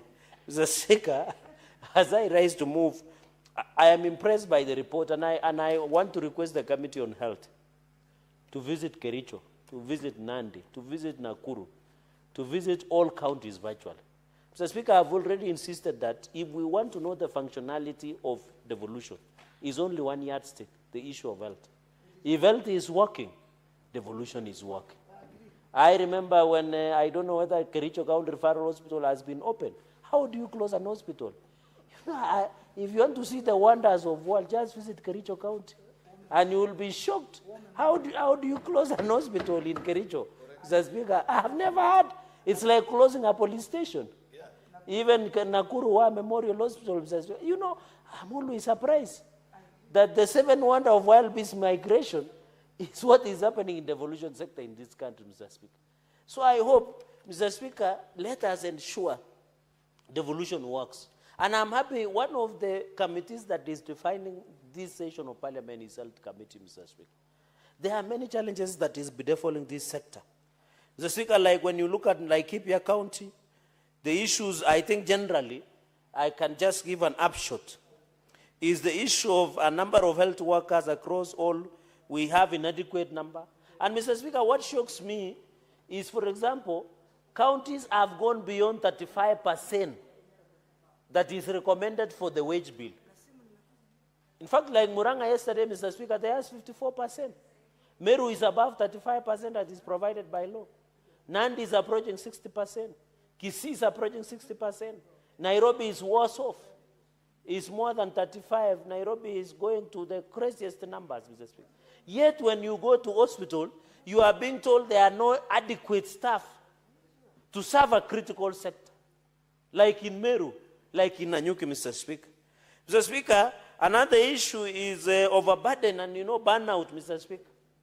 Why is it that governors are hiring people who carry their seats to official functions or even toilets, VIP toilets, but they cannot hire nurses and doctors and gynecologists, Mr. Speaker, and pediatricians to assist our daughters, our people, Mr. Speaker? We went to Busia, and I was there, I was shocked. Busia County Referral Hospital. In fact, Busia should be declared a crime scene. Busia County Referral Hospital does not even, Mr. Speaker, let alone the small facility. Busia County Referral Hospital does not even have a functional ambulance. A county referral hospital. We have a problem. And I hope and I believe when the report on health will be tabled, we shall be able to discuss, Mr. Speaker. The next issue I wanted to point out is on the infrastructure. Mr. Speaker, it's sad that there is critical state of disrepair. Window panes, broken tiles, dilapidated roofs, falling ceilings, and condemned structures. Mr. Speaker, it looks like when you visit hospitals in Nanyuki and Meru, you become more sick. That's very sad. Because that is the report I have read, Mr. Speaker. You become more sicker. In fact, that is when you work now, Mr. Speaker, you work to an hospital. You become more sick. Let us be honest, Mr. Speaker. In fact, when I visited Kapsabet County Referral Hospital recently, they cannot even wash bed sheets. Then how can they treat the patients, Mr. Speaker? What? They cannot even wash bed sheets, Mr. Speaker, even cleaning the hospital. The poor lighting. Before even you discuss, I went to the abolition block that belongs to the patients, Mr. Speaker. It is pathetic. Mr. Speaker, when you go there, I met some patients who are telling me in Kapsabet County Referral Hospital, let us go and die at home. I almost cried. And you know, for a dry Kalenjin man to cry, Mr. Speaker, it's not easy, it's a curse. Mr. Speaker, and I wanted to point another several sections remain under-equipped with crucial projects such as mortuary, Mr. Speaker. You have had the County Referral Hospital of Meru. It has been, the mortuary is 60. It has 200 bodies, Mr. Speaker. Yani, you suffer while alive, and you also suffer in death, Mr. Speaker. It is very unfortunate, even mortuary. These governors cannot buy the refrigerators to keep the bodies, Mr. Speaker. Even dignity in death is a problem in our counties, Mr. Speaker. Nandi, in fact, Meru County Referral Hospital is better, it has a mortuary. In Nandi, we don't have. We don't have a mortuary. The 100 million that was allocated by Governor Sang has disappeared to thin air. Maybe he wants to run for MP in Aldai. Mr. Speaker, and that is why there is waste disposal systems like syringes, use samples, Mr. Speaker, like blood and many others, Mr. Speaker. There is also ICU. I thought after the COVID, the counties learned something about ICU, Mr. Speaker. Mr. Speaker, what shocks, and I want to take to the, as I second to the House now, can you believe Nanyuki allocates in financial year 2024-2025, the county allocated 1.03 billion to the health sector. But you have had the problems, Mr. Speaker. And I'm going to demonstrate. One, in fact, the recurrent was 206 million and 822 million for development expenditure. In fact, in the financial year, they had spent only 33.7 million and 39.9 million on development. But they are condemned buildings. There is missing window panes. Mortuary is not functional. Mr. Speaker, the where incinerator where you destroy so that it is fair to the environment, like syringes, blood samples, and many others, Mr. Speaker, are not functional. You mean our counties are sunk this low, Mr. Speaker? Even to construct an incinerator where you just put bricks and put somewhere just a simple thing, Mr. Speaker? Is this how devolution has sunk, Mr. Speaker? Mr. Speaker, let me go to your county, the county I respect so much, the county of Jurinjeke, Mr. Speaker, the county of Katuri Murungi. In the financial year 2024-2025, the county and Mokoro, the county allocated 3.782 billion to the health sector, of which 2.983 billion is for recurrent expenditure and 798 million allocated for development expenditure. But you don't have a mortuary. Window panes are missing. You don't have an incinerator. I will demonstrate shortly. The only person who has seen billions in this room Mr. Speaker, it's only the Senator of Nakuru, Senator Tabitha Keroch. Mr. Speaker. Mr. Speaker, and it is called girl power. Mr. Speaker, up to the second quarter, the county had spent 1.4 billion recurrent, and there is no drugs in Meru. What are they spending on? Mr. Speaker, and it is good you are sitting on that seat as we discuss your report. Mr. Speaker, 441 million on development. Even in Facilities Improvement Act, in the financial year 2024-2025, the county had collected 41.3 million, Mr. Speaker. And I'm happy, Mr. Speaker. And you know, the reason I'm using Senator of Nakuru that he has seen the billion, so that he can explain to us what billion means to the development, Mr. Speaker. Mr. Speaker, let me quickly point out two issues only in Laikipia. Then I conclude with your county, Meru, Mr. Speaker. Only on Nyahururu County Referral Hospitals, Mr. Speaker.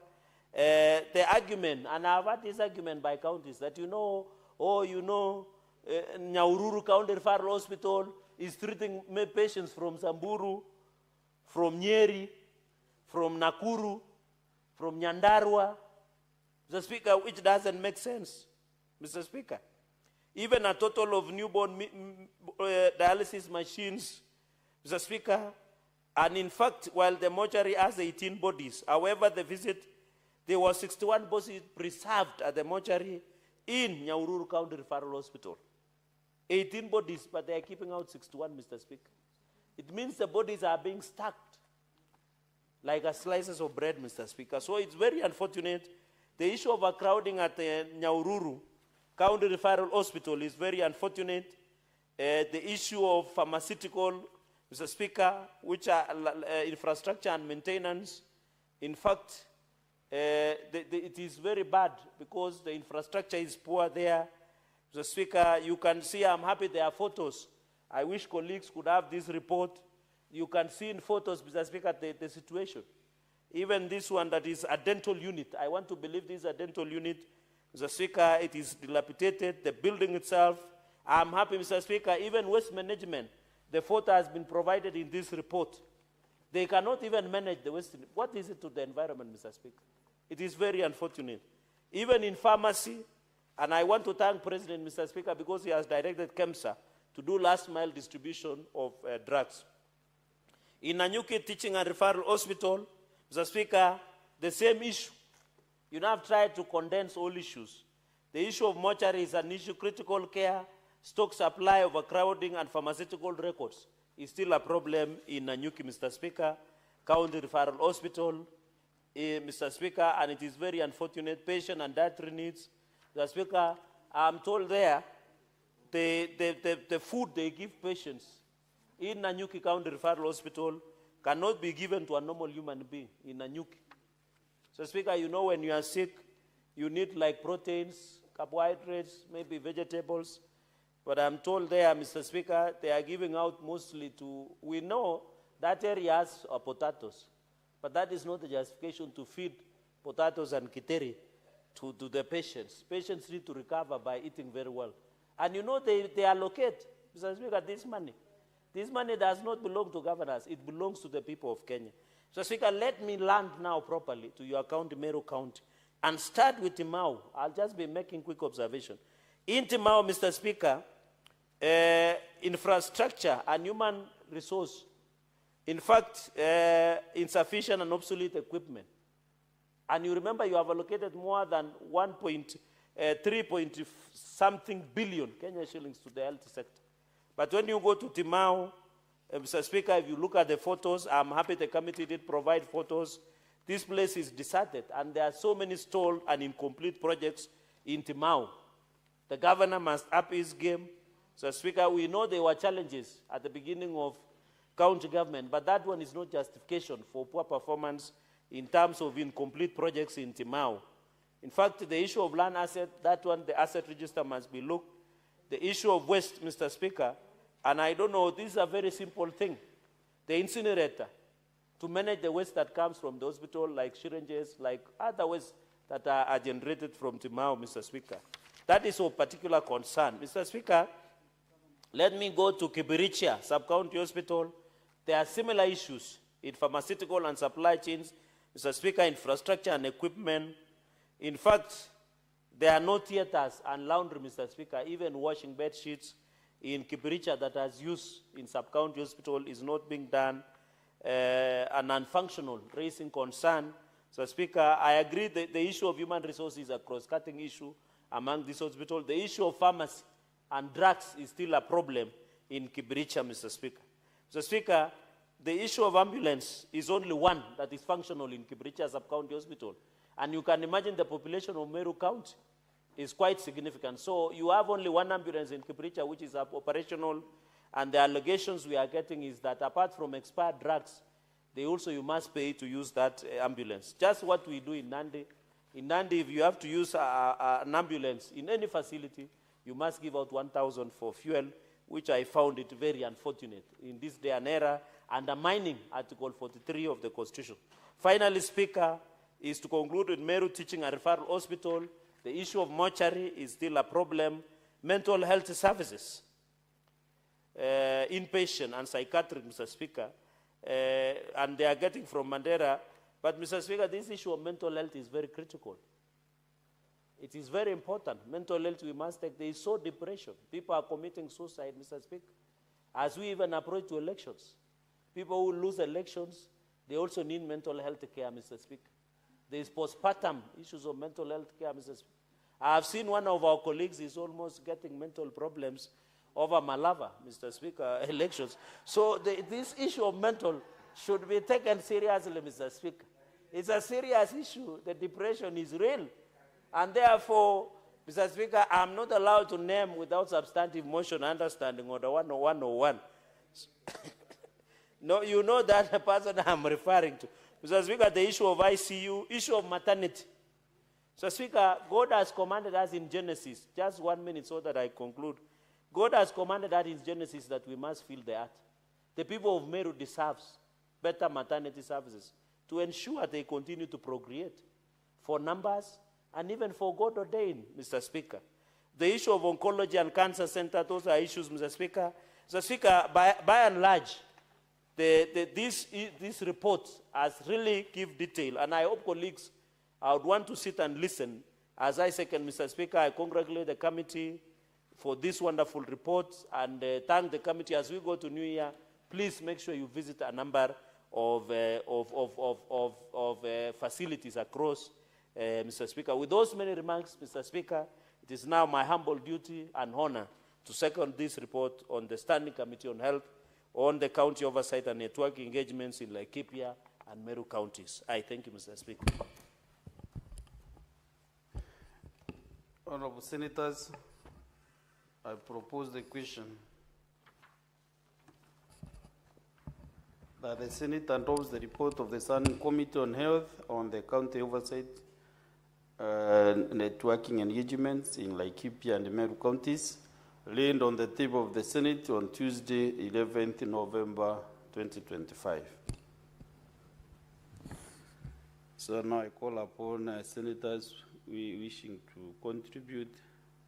Let me start with this senior Linda Cherio Tarun, Chief Krui, so that you can go and do other duties of the nation. Thank you, Mr. Speaker. That's why with age comes wisdom. Of course, yes. Mr. Speaker, I must appreciate you. Mr. Speaker, I must first begin by commending the Committee on Health. This is one of the most active committees of this House, and I appreciate, Mr. Speaker, that consistently they bring reports to this House laying bare the true state of the nation and the true state of devolution as expected by our Constitution in Article 96, Mr. Speaker. We represent counties and their interest. Mr. Speaker, I must appreciate that the county governments continue to struggle. And indeed, Senator Cherargei is right when he exposes that the true measure of performance at county level is provision of health services. That if you want to know a county governor who is working, Mr. Speaker, you check on the state of health facilities in their county. And if you also want to know a thief, of a county governor and the county government, Mr. Speaker, you see the operations. You will hear it. Because one of the most difficult things to hide, Mr. Speaker, is provision of health services, because it is immediate. And when people walk into health facilities, they can tell whether that health facility is working or not working, Mr. Speaker. And I must appreciate this new way of working by our committees in the form of field studies. Because I see every week a particular committee is visiting a county. They are checking on ECD centers, the Committee on Education. You find the Committee on Trade. I saw another time they were checking on markets and things like that, much as many of the markets are actually being built by national government. It is my hope that between this December recess, we will manage to convince our colleagues in the National Assembly, as they pass the budget, to at least part of the portion of the, Affordable Housing Fund that is being used to develop markets, it should be part of what is being devolved to counties. I understand their concerns about the costing and all these things, the quality of the works that should be done. But I read the report and I have listened to I don't know if you listened, Senator Mungatana, to the leadership atop the Ministry of Lands and Housing. And one of the things they struggle with, they said it's, as a procuring entity, the nature of the contracts that they have to enter runs into the 100. I believe counties have capacity. We should allow them to do some of these things. We can agree and say these are the standardized costs beyond which a market shouldn't go beyond, like what Public Works used to do back in the day when things were working well before corruption took over the public sector. Because again, counties have shown us things, Senator Mtata. If you leave it free for all, you will see a two-story building and you are told it consumed 1.6 billion shillings. And the governor will proudly walk to open it.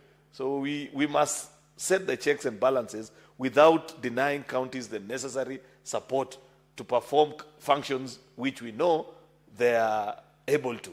Like procuring of markets is something that I am deeply convinced, and I say this in public, I say it in private. I have told my colleagues from the National Assembly, I have told Kimani Ichung'wah many times about this. I have said it even in meetings where the president is, that from our perspective as a Senate, in some of these nationally rolled out programs, Mr. Speaker, some of them are better run by county governments, so long as we set the necessary checks to ensure that the original dream and vision is not lost, particularly on issues to do with cost, with the standards, and the time frame which it takes to execute some of them. Some of the counties actually, Mr. Speaker, will shock you. They will execute it way faster than the national government. Part of the struggle the national government, by insisting on holding on to these funds, continues to face is that the supervisory element of those funds is very low. For example, the markets that President William Ruto launched in my own county of Kericho, none of them is beyond 30–40%. Here they were launched, I think, at the beginning of this year. I believe if those funds were being administered at the county level, Mr. Speaker, today that contractor will almost be finishing. And we need to send them as just conditional grants so that they are not diverted to do other things. It should be known, for example, that these are specifically for building markets in Taita Taveta. These are the number of markets that they need to build. We know this is a costing that has been done, and the counties procure competitively, so that you give even a chance for local entrepreneurs from Mololwe and Voi, Senator Maruma, to compete for those programs. Anyway, Mr. Speaker, I don't want to divert from the original report. I was just speaking to the point that it is in the place of this House to speak for devolution and to make sure that we work to ensure that devolution succeeds in this country. Mr. Speaker, I make the case this afternoon, having read this report, that the Senate's Health Committee have actually overdone themselves. And I appreciate them, Mr. Speaker, that what began as an innocent venture out to counties, because I know how these field visits began. They said, let us just explore and learn, has given them a lot of insight on the operation of health facilities in our county, Mr. Speaker. And the sorry state that exists. You know, the unfortunate thing, colleagues senators, is the fact that we should never lose sight of how it feels when to be an ordinary citizen. You know, as leaders, our life ordinarily is made very comfortable. You have a health cover. When you're unwell, takes care of you, takes care of your children. I don't remember the last time, for example, on account of at least good health, Mr. Speaker, that I struggled with a medical bill of my own immediate family. That ought to be the dream of the people that we represent, and not just us as leaders alone. And it ought to be the work that we strive each and every day, Senator Mungatana, to ensure that we achieve that, particularly for the rural folk that we represent, you and I, and the rest of us that come from parts of the country that you can easily refer to as the forgotten corners of a country. Mr. Speaker, this report speaks about two counties, the county of Laikipia and Meru. Yet, you could easily remove the name Laikipia and Meru and it will be the story of every other, each of the 47 devolved units. Mortuaries that are not working, drug refill rates that are below 50%, Mr. Speaker, dilapidated facilities in those health centers. And that is a dream. And that is why, Mr. Speaker, I continue to insist that if there is a report that I'm looking forward to, Senator Mungatana, is a report that CS Duale will table on the operations of SHA for the last 1 year. And when he was in this house, I think this is the 10th time, I don't think I've ever repeated a point like I am about to do this one on a particular topic like I'm doing on this one. That report must contain compensation to the public health facilities in all our counties and how much they have received in compensation for the last 1 year. So that I'm able to go back to my people and tell them, the more you register and visit and make use of your public health facilities, the more compensation they get. And when they are compensated, if you put that money to prudent use, Mr. Speaker, then you improve the status of that facility. Because many facilities, I gave the example one time of a time I visited the Kericho County Referral Hospital, Mr. Speaker. And the medical superintendent told me, one of the things that they appreciate most about SHA is that on a monthly basis, they would have to write off bills ranging from 7 to 10 million shillings. That is citizens who have been treated. Then after they have recovered, when they are presented with the bill, they say, I don't have medical cover. I have no way of meeting this bill. The social worker detains them for a week. The second week, then they realize it is even expensive because when you keep them there, you have to feed them. It is more expensive than keeping them in hospital. They are just released and let go. But thanks to SHA, that bill had gone to as low as less than 1 million shillings. Because many of the patients that were coming at that time, and this is about 3 or 4 months after the launch of SHA, when I visited that hospital, were presenting their registration. And they were getting 50, 60, 70% of their bills being paid, particularly in health facilities, in public health facilities, Mr. Speaker. And that helped to stabilize things.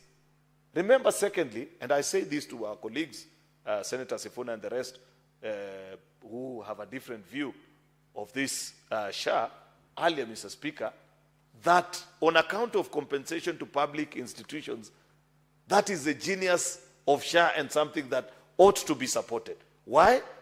Because when you put resources into public institutions and ensure that they are put to prudent use, Mr. Speaker, then those facilities improve naturally. They are able to buy linen. They are able to restock the medicine supplies. They are able to pay their personnel. They can keep a clean health facility, Mr. Speaker. They can do capital projects if they build sufficient capital, Mr. Speaker. Things that they will never have dreamt about if that program hadn't been sufficiently run, Mr. Speaker. The second and most important thing about this that you are speaking about today, Mr. Speaker, is the drug refill rate. I have seen for Laikipia, they said in the 2 facilities they visited, one was at 40%, the other one was at, I think, 30, Mr. Speaker. which is rather unfortunate because it basically means after the diagnosis, the patients actually, Mr. Speaker, have to go to buy medicine from a chemist outside that health facility. And most of the time that chemist is owned by the same medical personnel that work in those public institutions.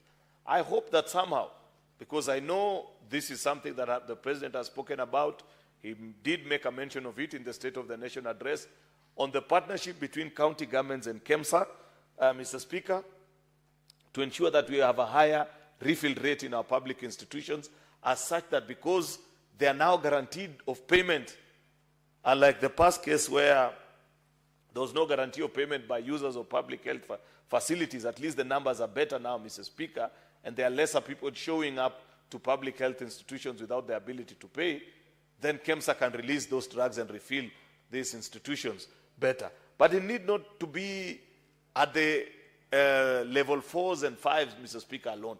Even at primary health care level, from level 1 to level 3, Mr. Speaker, that ought to be the operating standard, so that when a villager, when a person walks, Mr. Speaker, to a public health dispensary deep down in the village, and the doctor or the attending physician is able to diagnose them accurately and correctly and establish that which they are suffering from, they go back home with medication, Mr. Speaker, because that is a dream of a working public health care. In fact, Mr. Speaker, I dare say, if we resolve the issue of healthcare at the primary healthcare level, Mr. Speaker, we will make more savings in terms of the public resources that we spend under health, Mr. Speaker, because when you prevent, when you give treatment at the first sign of medical challenge, Mr. Speaker, then you save on cost, and that is something which we are all aware. Mr. Speaker, infrastructure is a critical issue that is being mentioned in this report, that jointly in the county of Laikipia and Meru, the infrastructure actually was found to be in terrible state of disrepair, deficits, missing window panes, broken tiles, dilapidated roofs, falling ceiling, condemned structures. Like I have said, this can be Busia, it can be Kericho, it can be Taita Taveta, Tana River, Kisii. This is the story of our public health facilities in all the devolved units. And it's something that we must think about, Mr. Speaker. And that is why I keep on insisting that one thing SHA must do is a balance of compensation to public health institutions vis-a-vis the private ones. I know why I am saying that, Mr. Speaker. I am saying that because I know for a fact that under NHIF, part of the things that sunk NHIF, Mr. Speaker, is that for double the cost, private institutions were getting their compensation in lieu of service 3, 4, 5 times faster than public institutions. If you went to a scan at Longisa and you're an NHIF registered member, Longisa will have to wait for close to a year before they are compensated, maybe for 8,000 shillings, and the facility next door, a small clinic belonging to well-connected individuals, first they will bill NHIF 16 or 30,000, and they'll be paid within a week or two, depending on how quickly they bring back a kickback to the head office here. That is something that technology has helped us to kick out, Mr. Speaker, because as it is, with the aid of AI and technology, those are not things that are possible anymore. Payment has been standardized across all hospitals, from public to private. What SHA covers for is publicly known. If it's dialysis, it's known to this amount. If it is healthcare provision, under the treatment, say, of cancer, you know the proposal that was made at the State of the Nation address, that from 1st of December it will be moved from 500,000, I think, to 800,000 per patient, something like that. I don't want to quote wrong figures, but it's in the State of the Nation speech. We can counter-check. That information is known. That is the only way, Mr. Speaker. And we must get our county governments to use that resource and put it to prudent use. While we are waiting for that report from SHA to be tabled in this House, members of Health Committee and Vice Chair, Madam Mariam, you are here, is because we want to see now, after money has gone to these facilities, and remember, we passed the FIF law, Facility Improvement Fee, and we ring-fenced that fund that it can never be used for anything else. You know, previously, Senator Mangatana, if you didn't know, you'd find county assemblies, because they don't know where to source for medicine from, but they know where to buy dust and maram from, Mr. Speaker. They will take money from health facilities and go and pour it on and inflate the budget of the roads department, because they can easily procure maram, but they don't know where to buy syringes from and other things.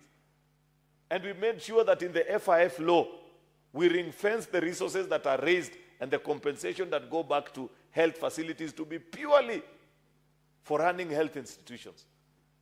So it will be important, once you receive that report from CS Duale when he lays it in this house, for you to check Hola Sub-County Hospital. How much compensation have they received the last number of years? What has it done? Previously, remember that same hospital used to survive on perhaps 20-30% of that budget only. What improvement has the governor made in that health institution since that compensation improved? That is what we must begin to question. That is what we must begin to find out from these institutions. Because many of our health facilities today, especially the public ones, are receiving over and above 50 to 70% of what they previously used to receive. As it is today, Mr. Speaker, we must see improvement. We cannot allow hospitals to remain as they are, as captured in this particular report, Mr. Speaker. We must be able to see governors now allow patients get clean linen, use clean toilets, staff compensated, and not have staff that are asking for bribe from patients' families because they say we have stayed for 2-3 months without pay. Those must now be things of the past. And it is my hope that our colleagues from the Health Committee, by the time we come back in February, those are the reports that you'll be telling us so that we can appreciate. So that I want to carry the excerpt of the page that will have Kericho County, Mr. Speaker, and the facilities there. So that now you physically go and inspect and ask, who is the committee first in charge of this dispensary? You have received 60, 70, 80,000 from SHA. Previously, there was no such funds that were coming in. How are you using it to improve this particular facility? So that this SHA and our public health infrastructure, Mr. Speaker, can be seen to work and improve in making things better. Therefore, Mr. Speaker, in conclusion, I just wish to remind all of us that this is not a Meru story. This is not a Laikipia story. This report by our colleagues is a story of public health in our devolved units. And it is something that we must speak about boldly. The absence of mortuary facilities, Mr. Speaker, that you hear, like, for example, in, I think, Laikipia, they said a mortuary that was meant for 16 people was housing 61 bodies. It's what Senator Cherargei Chikili calls that you suffer in life and even in death you continue suffering. That you are squeezed in life and squeezed in death as well. That cannot obtain as a situation in our public institutions, Mr. Speaker. Therefore, I congratulate you, Senator Mariam Sheikh, and the leadership of the Health Committee and all the membership that continue to do this, because as a house, we must prioritize healthcare. It is the one thing that common families struggle with. Many families are just one sickness away from total poverty. Many families, Mr. Speaker, once a member of their family has become sick, they are forced to sell land and do other things that are unfortunate because of this state of affairs in public health institutions. It is my hope that as this committee continues to show the reality in these institutions, things will get better. With those many remarks, Mr. Speaker, I wish to say that I support and congratulations to the Health Committee. Let us have more of such. Thank you, Senate Majority Leader, Senator Aaron Turiot. I now call upon Senator Mungatana Danson Buya. Mr. Speaker, I want to thank you for giving me the opportunity to make a comment or two on this report by our Health Committee. Mr. Speaker, I want to thank the Vice Chair, Honorable Mariam Sheikh, for very ably moving this report, and the Honorable Senator Cherargei for seconding this report. Mr. Speaker, I want to agree with previous speakers on this floor that in fact what was witnessed by our Health Committee in Laikipia and Meru counties is the same story repeated in our counties.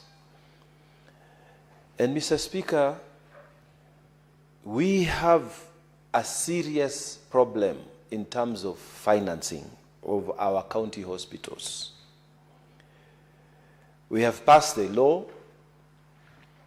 and we have even said here in the fifth that we shall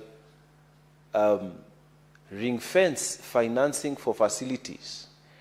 But, Mr. Speaker, governors are struggling with this. A lot of governors are still not giving the facilities their freedoms to use the monies they raise within the same facilities. So, Mr. Speaker, as we speak on this matter, we want to encourage governors across the country that they must support what the law is saying. There is no justification in breaking the law, taking the money from the health facilities and taking it to the county revenue fund. Mr. Speaker, I want to speak on a matter that has not been dealt on much in the previous speeches by my colleagues. Digital health records have become a serious requirement whenever a patient is being moved from one level to another level. Whenever a patient has an emergency, digital health records, Mr. Speaker, are critical. But this, again, has not been given the necessary support in many of our county governments. Of course, we know some county governments have taken this matter very seriously, and they have actually gone out of their ways to make sure this sector works. I keep referring to the county of Muranga and the governor who is there, a former colleague in this house, who has gone out of his way as far as digitization of health records and his entire governance system. It is to be commended and to be followed. Mr. Speaker, the digital health records are critical. Why? Because when we have those records, then the patient, whenever they are being admitted to another level, or if it is an emergency, then quickly the personnel who are dealing with that patient are able to quickly deal with the issue that has brought that patient there, and they are able also to know what kind of a patient they are dealing with. Mr. Speaker, many counties are still not digitizing their records. Many counties are still, people are still being given a small book to carry. And I know this because in my county, this practice is still happening in local dispensaries, in local health centers. There's no digital information, so that when someone is having to be referred to another level, then, Mr. Speaker, there is a struggle. Again, Mr. Speaker, there was a challenge that was found in Laikipia and Meru counties about the effectiveness of the referral systems.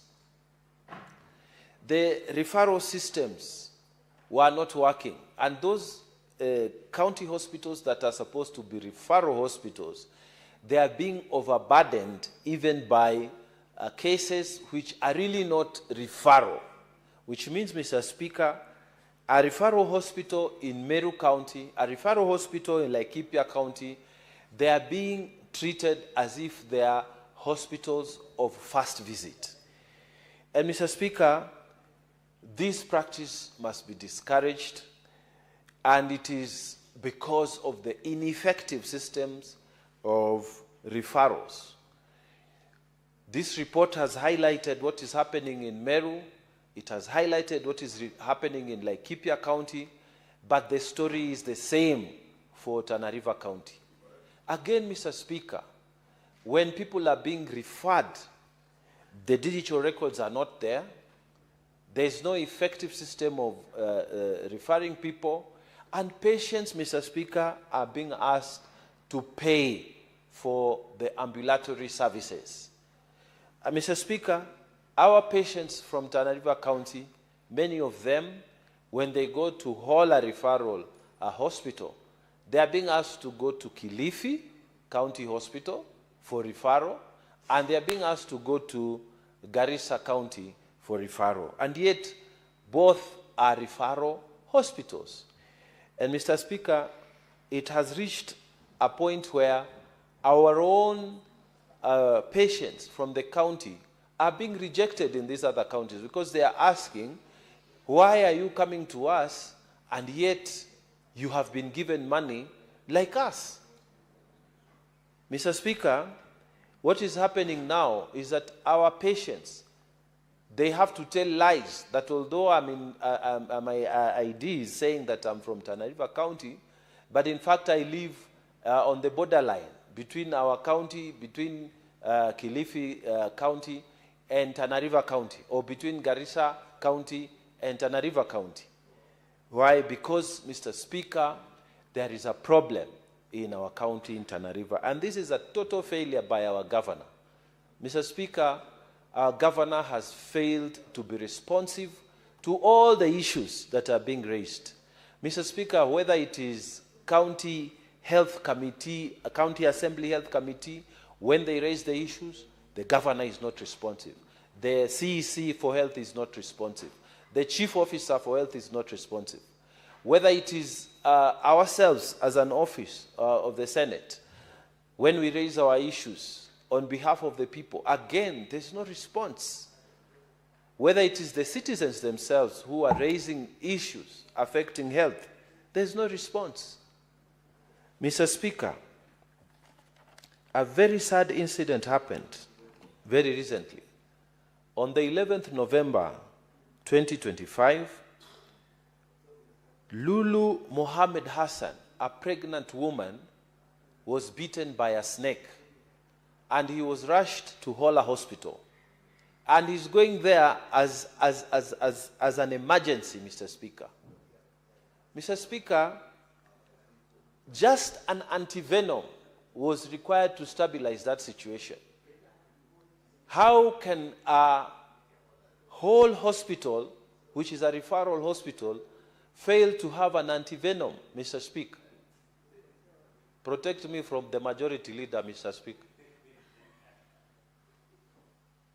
How can it be, Mr. Speaker, that a pregnant woman who is bitten by a snake goes to a hospital at 10 p.m. and there is no antivenom?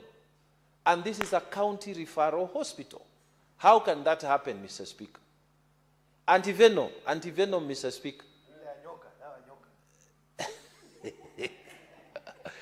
Mr. Speaker, how is that?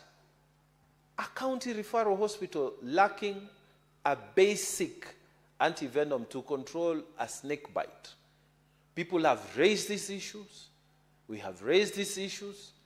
The county assembly health committee has raised this issue, even visited the county referral hospital. And I thank our health committee chair for the county assembly, the Honorable Semi Dumba. They have done what they can, but there is no response from the governor, there is no response from the minister, no response from the chief officer. Mr. Speaker, Lali Mohammed passed away. 10 p.m., no antivenom, she passed away, and the baby in her stomach also passed away. Tana River County. On 11th November 2025. And Mr. Speaker, today we are just a few days towards the end of the month. To date, Mr. Speaker, there is no response from the governor. He has never visited that family to say, we are sorry. He has never bothered to go to the hospital to find out what is happening. This is a governor who has allocated, from the money we gave them from the Senate, he allocated 1.7, Mr. Speaker, 35 billion to the health sector in that county. 1.73 billion, and they cannot get an antivenom, Mr. Speaker. This is the situation that we find ourselves in. A governor who does not visit any hospital, a governor who does not talk at all about hospitals, a governor who doesn't bother with the people's health matters. This is the situation we have. Yet, they have allocated 1.73 billion from the money that we gave them from the Senate. But wonders of wonders, Mr. Speaker. 1.7 billion for health sector, 1.53 billion goes to recurrent expenditure. 1.53 billion goes to recurrent expenditures. So what they have remaining is just 196 for development, a mere paltry 196 million for development. But today, if you go to ask any person in Tana River, including the supporters of that governor, they will tell you there's nothing happening in the health sector. Mr. Speaker, it is worse than Laikipia County, which we are discussing today. It is worse than Meru County that we are discussing today. And I've asked the Health Committee, through the Vice Chair, to make a special visit to that county, because we have a problem with a non-caring governor who does not bother about. I think after he listens to my speeches when he will appear there to take a photo. But this is the situation that we have. Terrible situation. Mr. Speaker, when a life is lost, even one life, it is too expensive for the county and the country as a whole. But when, because of just an antivenom, a woman loses her health and the baby inside, and you say nothing, and you are supposed to be the chief executive officer of that county, how does that happen, Mr. Speaker? I don't know. I don't know. But you know, sometimes we say voters also sometimes also have to carry a burden for the decisions they make at voting. Because voters must also not just cry. They were there, they were voting, and they are voting a second-term governor who's doing nothing on the health sector for Tana River County. Mr. Speaker, we need to think about changing the whole approach to the health sector. I'm personally one of those people who really supports the idea that maybe all governors, and maybe extend to all of us, but governors in particular, who are supposed to be in charge of hospitals, there should be a law that says they must always be admitted in those public hospitals in their counties. And they must die there. If the other people are dying there, they must also die there, like other citizens there. Maybe we should think of a law that says they must be treated there. Their wives, their children must be treated in county facilities, because they need to test how it is to be in those public hospitals. They need to feel how our people are feeling. There are health records which you know, I've talked here about health records. I've said they must be digital, not pieces of paper that we see still happening in our county. So they must see what is happening there.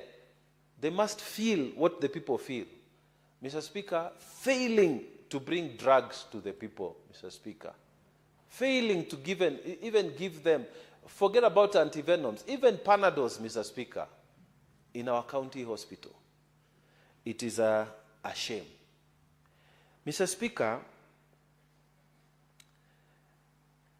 I served in the Ministry of Medical Health as an assistant minister many years ago when we worked with Professor Anyang' Nyong'o. Professor Anyang' Nyong'o came to serve in this Senate and later on became the governor of Kisumu.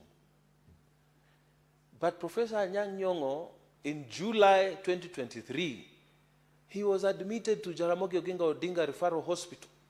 And you know what? He carried a very serious and sensitive operation in that hospital, a hospital in his county. I wonder whether my governor, what is his name again? Godhana, whether he will be willing to be admitted in Hola Referral Hospital like Professor Anyang' Nyong'o and undergo an operation there. Mr. Speaker, I think we need to have a heart for our people. And this goes to all governors. Some of you are doing very well. Some of you are taking this job as a joke. You think it's just another political thing we do. Governors are not really seriously politicians. Governors are not supposed to be political. Even in your speech, when I come for a Madaraka Day holiday, I can talk the politics I want. I'm a senator. But you as a governor, tell us facts and figures. This is what our governor never does, Mr. Speaker. They will never tell you how much money has been allocated, how much has been used, how much has gone to where. I think also another distinguished former governor, Kivutha Kibwana, was admitted in his own county's hospital. Distinguished people like this. We should honor these people, not these fake governors who are not doing anything, Mr. Speaker. Particularly my governor. Mr. Speaker, when this woman died and the people were all over, making noise, demonstrating, doing what? The least that he could have done is to go and say, oh, Mama, I'm sorry. Family, I'm sorry. He has never appeared, Mr. Speaker. What we hear is that he traveled to Brazil. And one wonder, what are you doing in Brazil? To learn how to play football? Because there are no reports that we see that come from all these travels. Just expending money, spending money, and there's nothing that comes back to Tana River. Mr. Speaker, we need to rethink about this whole health thing. We need to make sure that the governor, the minister in charge, the chief officer, whenever they are sick, whenever their babies are sick, whenever their wives are sick, they should be admitted to those hospitals in the county. And we should make it a criminal offense if they go to be treated outside the county. Because these people are killing our people. They are killing our people. You cannot tell me you allocate 1.7 billion and you can't buy an antivenom to save a life. Mr. Speaker, with all those remarks, I stand to support this report. I want to congratulate the Health Committee for the work they have done. And as I have said, I want them to come to Tana River so they can see what is happening in that place, especially the Hola Referral Hospital that is now becoming a joke because it's taking all its patients. When you go there, you are referred. You are going for referral, you are referred again.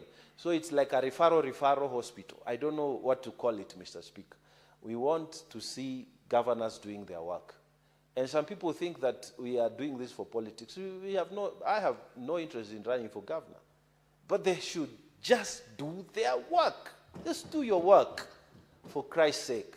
And appear with the people and talk to the people. You have people who are governors and they're disappearing from the county. They don't appear in their offices. They don't go to their homes. They operate here in Nairobi and Mombasa. Shame on them. Mr. Speaker, let us do something for our people. With those many remarks, I thank you for giving me this opportunity, and I support this report. Thank you.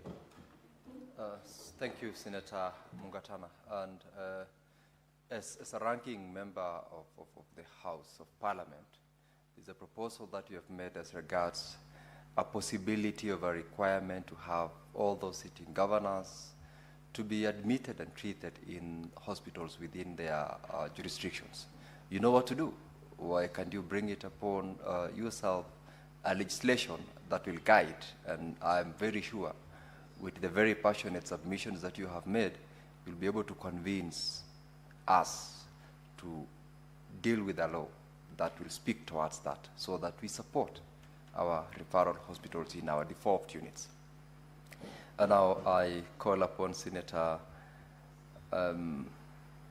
yes, he's there, Senator Okoiti Omtata, to also give his contributions. Thank you, Mr. Speaker, sir, for the chance to contribute to this motion. I begin by congratulating the committee for having taken their time to go around the county and for having given us a report that largely exposes the failure of devolved healthcare. Mr. Speaker, hospitals are usually two institutions rolled into one.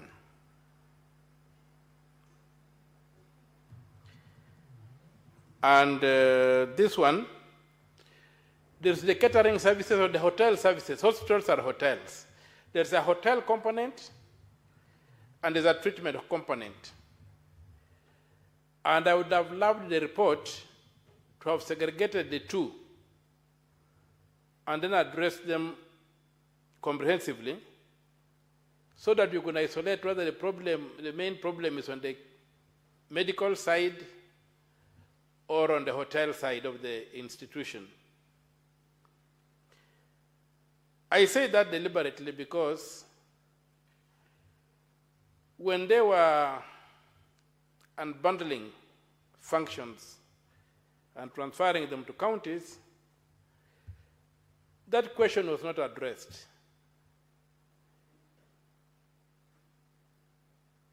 A hospital was looked at as simply an institution that did not have those very, very clear demarcations. And so, as much as it was possible to devolve the hotel sides, county governments can run hotels, hotel services. My question is, was clinical medicine devolved? My other question that I would like the committee to do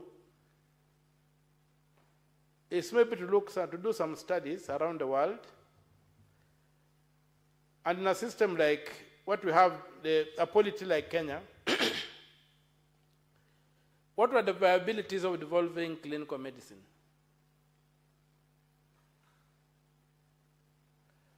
I look at the case of a doctor who has spent maybe 8 or so years training, and they need exposure. They need further training. They need to go for sabbaticals. They need all these things to keep abreast with the fast evolving medical world. Being sent to a county, what are the career opportunities of this person for growth within the setting of a county? If it's in Busia, when will he learn to deal with the challenges that may be in Moyale, the diseases that may not be in Busia? And if it's in Moyale, maybe how will he be exposed or she be exposed to these other terrains? So the litany of failure that I'm seeing in this report is an invitation to this House to take a deep breath and ask ourselves, why is devolved health not working?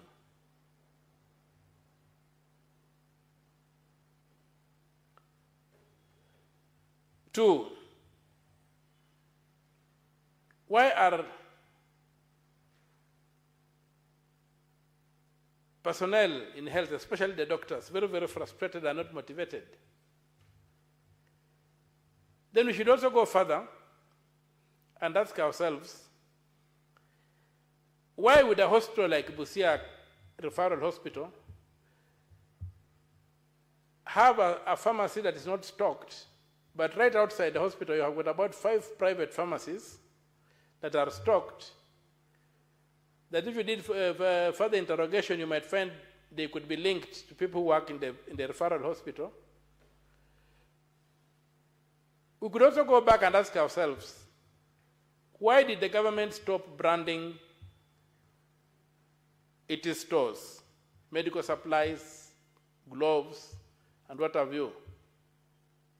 To a point whereby you cannot distinguish government stores from private stores. So it is very easy to pick a glove from a hospital and go and sell it in a private pharmacy because it's not branded.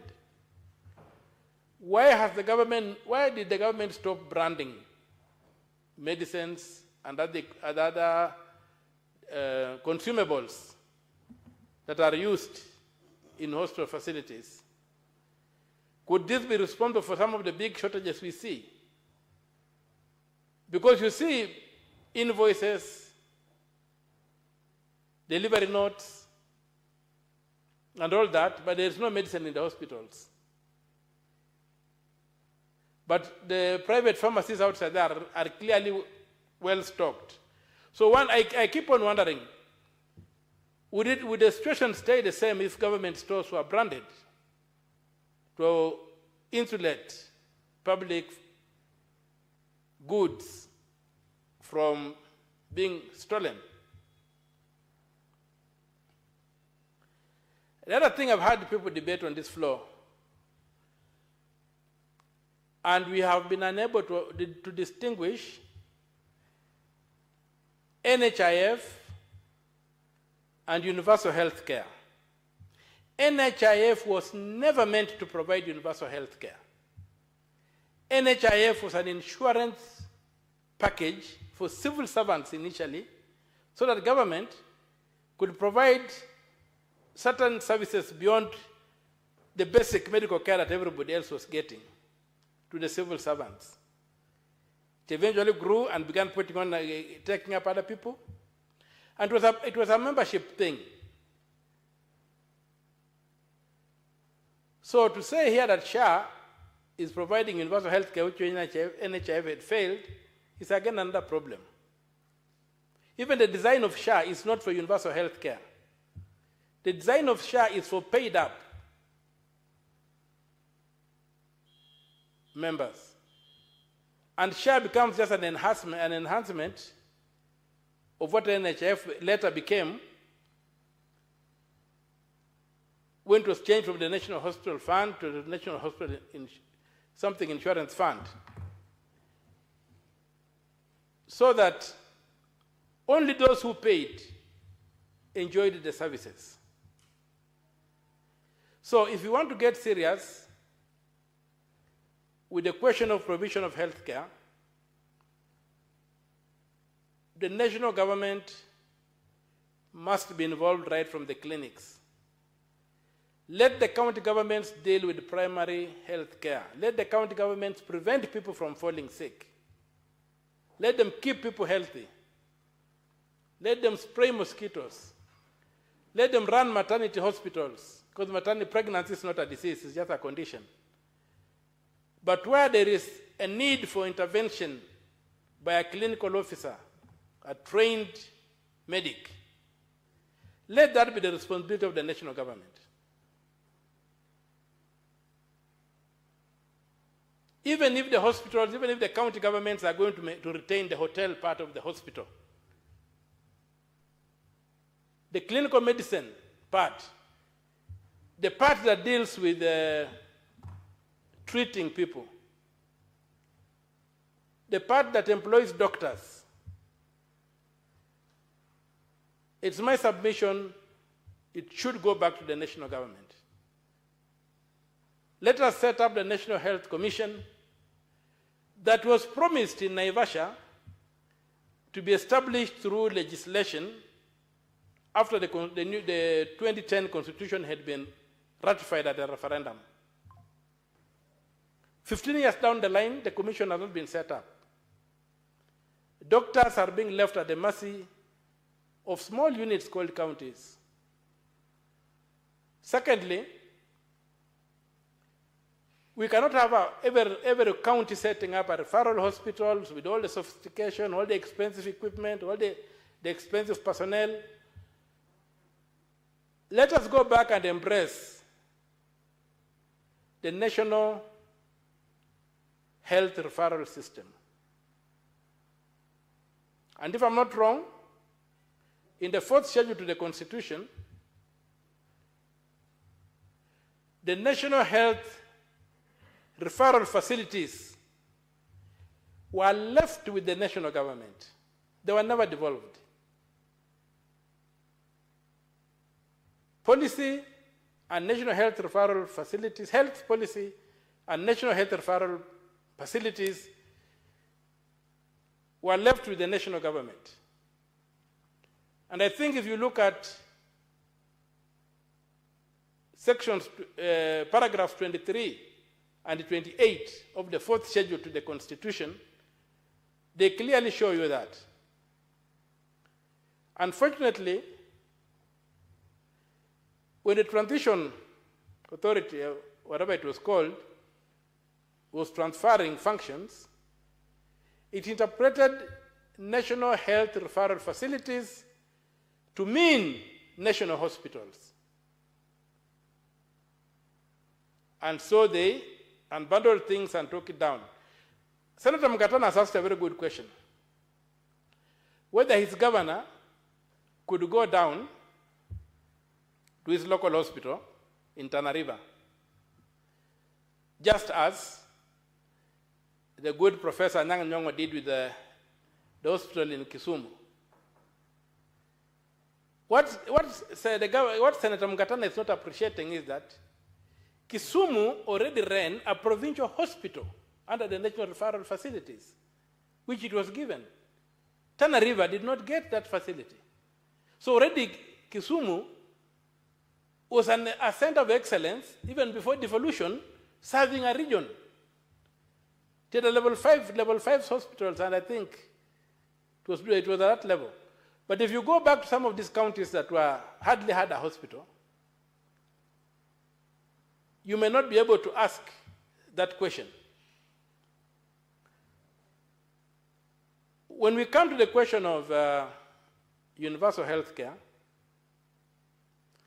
universal health care cannot be provided using private hospitals. Because what is happening in this country is that the private sector is marching forward. Private hospitals are all over, but their motive is profit. If I look at countries where we have got proper universal health care, beginning with Britain, I think from 1948, you go to Canada, most recently you go to Thailand, look at their model. The first ingredient is functioning public hospitals. The hospitals are well run, they are well equipped, there's proper personnel, the environment is good, and the state then provides Medicare at cost. It only pays the salary of the doctors and other workers. It buys medicine in bulk. The medicine is controlled, it cannot just leave the system. Even here we had it, we used to brand our medicines. You could get a GK tablet, you can't sell it on the open market. So, in the absence of functioning public hospitals, it's a mirage to talk of universal health care. NHIF was looted not by public hospitals, but by private hospitals. They're the ones who inflated bills, they're the ones who manufactured things, they're the ones who subjected patients to unnecessary medical procedures. And today, if you go to any hospital, any private hospital in this country, you are like, and you have got a good insurance cover like the one Mr. Speaker, you enjoy,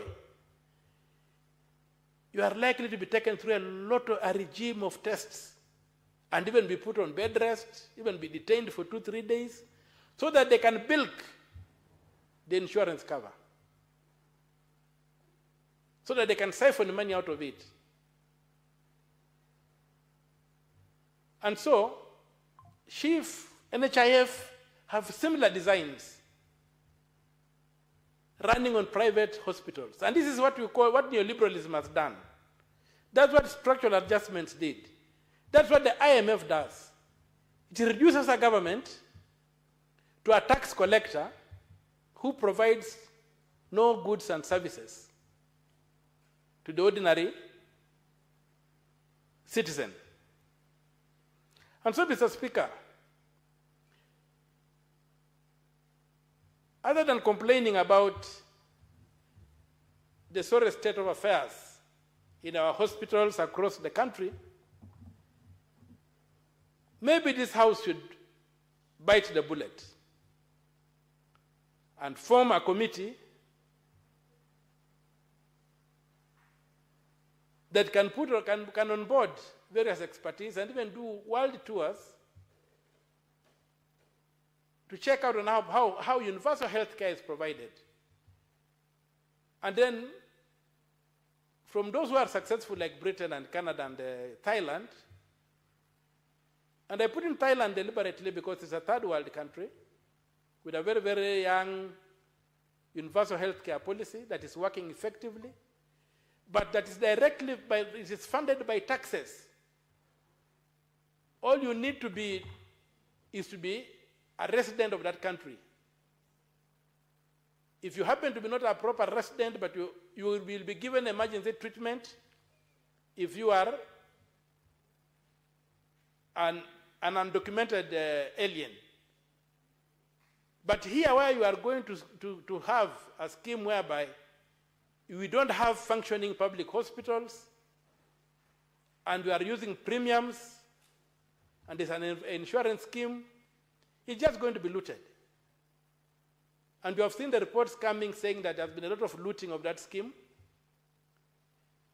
I'm not saying it's a good scheme or a bad scheme. I'm not giving a merit judgment on the SHA and the social insurance fund, health insurance fund. I'm just stating that, good or bad, the money that is being raised from Kenyans is being stolen by private hospitals. And to stop that, we must fix our public health sector. We must get properly functioning clinics, dispensaries, level 3 hospitals, level 4 hospitals, level 5 hospitals, and the state must be involved. The national government must be involved because health is in the Bill of Rights. The Bill of Rights cannot be left, its enforcement cannot be left to one level of government. Under Article 6, the national government is supposed to provide its services on the ground. So let us see a situation whereby we relook at health. We set up the National Health Commission to deal with the human resource so that doctors can be taken care of, they can have chances to grow, they can be transferred from one county to another, centrally, just like teachers are transferred. And then let us go back and brand our medicine and government stores, other government stores and supplies, so that it is not possible to take a tablet or a glove or a syringe out of a hospital, a public hospital, into the open market. We have to do these small things, these small common sense things, so that we ring fence the public hospital, we put our doctors back, we equip these things and fund it directly with our taxes. Kenya is a signatory to the Abuja Treaty, which requires 15% of our budget to go to health. The last time I checked, we are doing way low, below 10%.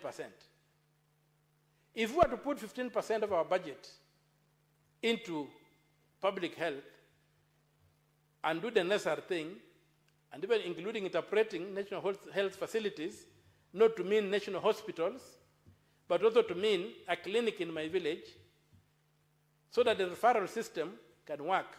And by referral system, Mr. Speaker, sir, I mean that the centers of excellence like Kenyatta, the lower levels, level 5 hospitals, level 6, level 5, then level 4, then level 3, to the dispensary, to the clinics, are all intertwined and are sharing the limited resources, be it personnel, because some of these diseases require very high specialized training and are very rare.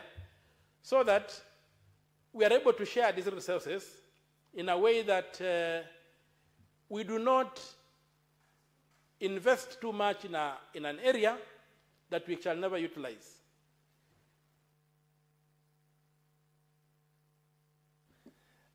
Give Senator Omtata 30 seconds to conclude on his statement. Thank you, Mr. Speaker.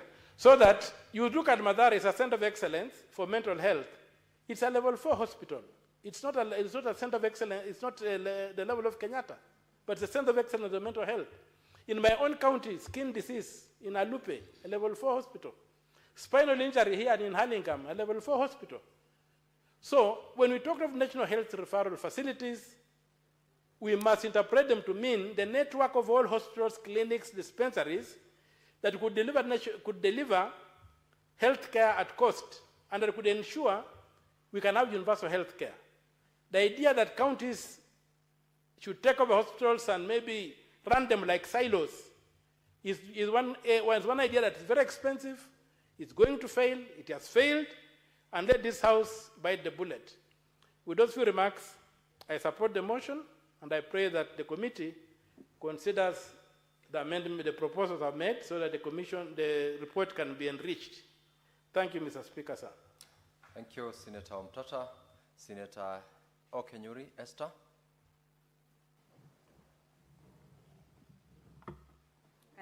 Thank you, Mr. Speaker. I also want to support the motion that was moved by the Vice Chair of the Senate Health Committee, Senator Mariam Omar. Mariam continues to distinguish herself in the roles assigned to her, and I'm very proud of what she's doing as a previous member of the Health Committee.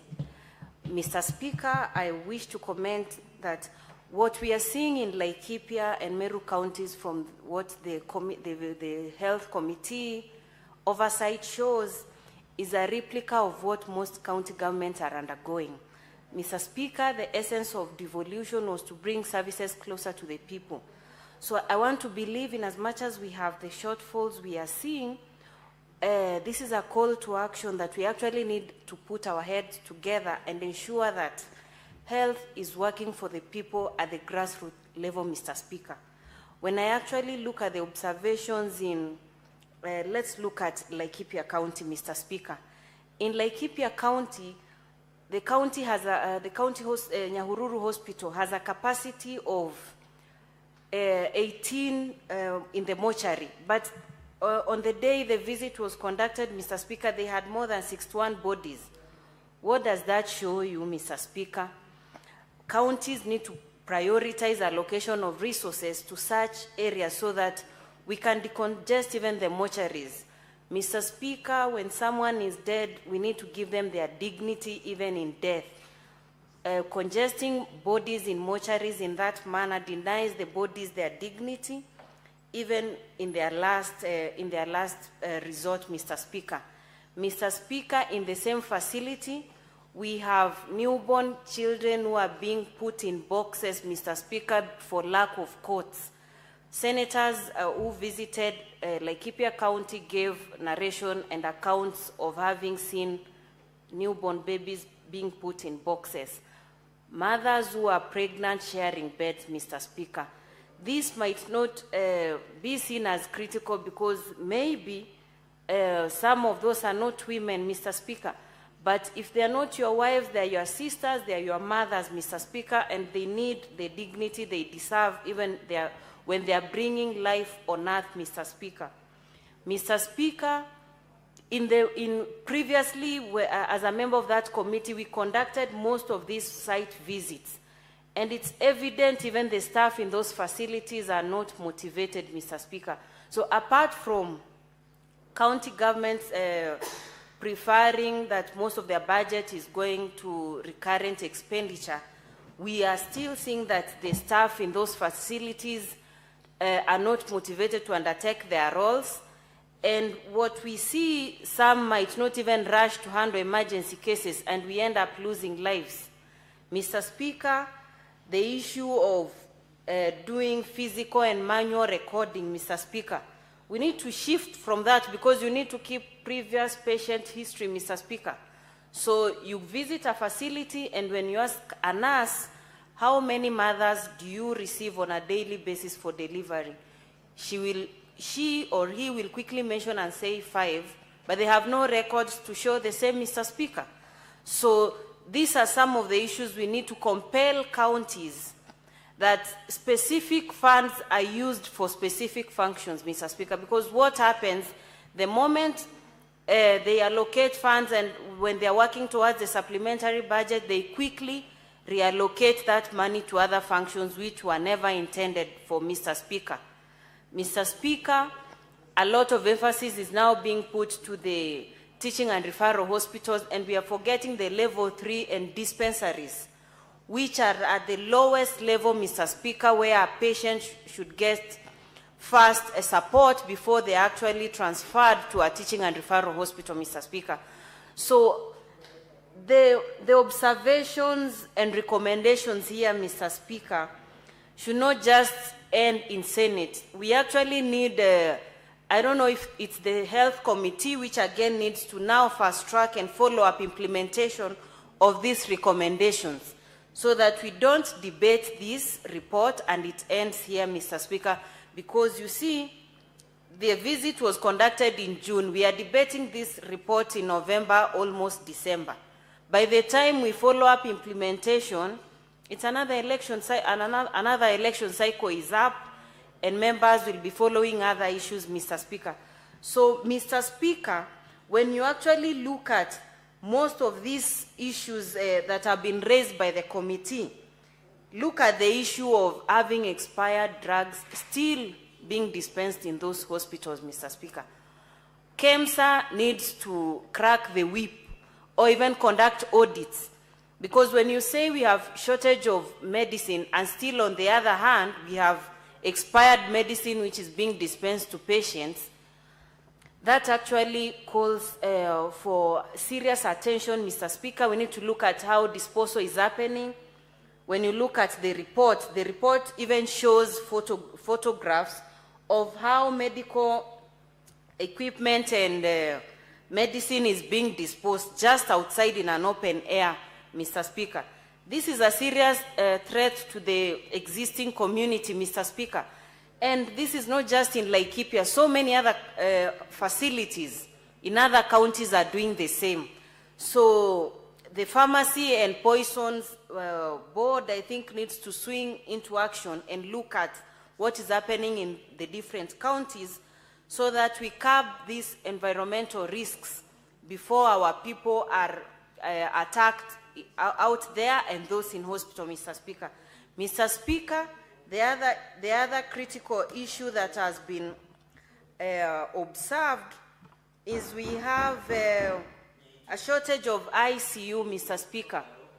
When we have very few of these and poorly equipped, Mr. Speaker, we will end up losing patients in hospital. Mr. Speaker, it's a very bad image. You get home, going to hospital expecting to be handled, and then in hospital, the ICU is not functional, so they'll not be able to admit you, Mr. Speaker. It paints a very sad picture, which calls for our efforts in actually pushing the county government to prioritizing such critical areas. The county assemblies, through the County Assemblies Forum, need to push the County Public Service Board to prioritize even promotions for their staff, so that we have staff who are motivated and ready to handle patients anytime patients are admitted, Mr. Speaker. So, Mr. Speaker, the report by the Health Committee gives a general image of what the status of devolution in terms of healthcare is, and is also challenging us to put a lot of emphasis, because I do not want to share the views of those who completely are disagreeing with devolution working. We just need to support and ensure we are cutting down on corruption and be more accountable and administrative, so that governors on their hand are ensuring that they are offering the governance that is required, and they're cutting down on shortages. The Council of Governors, on the other hand, needs to ensure that the laws that support facility improvement funds are actually adhered to, so that money that is, or revenue that is generated in those facilities is used for its intended functions and not directed to other functions, Mr. Speaker. So with those remarks, I wish to support that motion and encourage the Health Committee to tour very many other counties and expose the rot, because this will help in adjusting. You know, Mr. Speaker, sometimes there are quick gains you get by the committee visiting those areas. I saw sometimes back, when you visit a dispensary, maybe there are no curtains, but when they know that the committee is visiting, you'll find that the next day those curtains have been fixed. But, Mr. Speaker, we don't need the facilities and county government to wait for the Senate Health Committee for them to act. This is very basic, and they need to put their heads together in solving health, which is the most critical issue we are looking at as legislators representing ordinary people in this House. I thank you, Mr. Speaker. Senator Maruma Jones.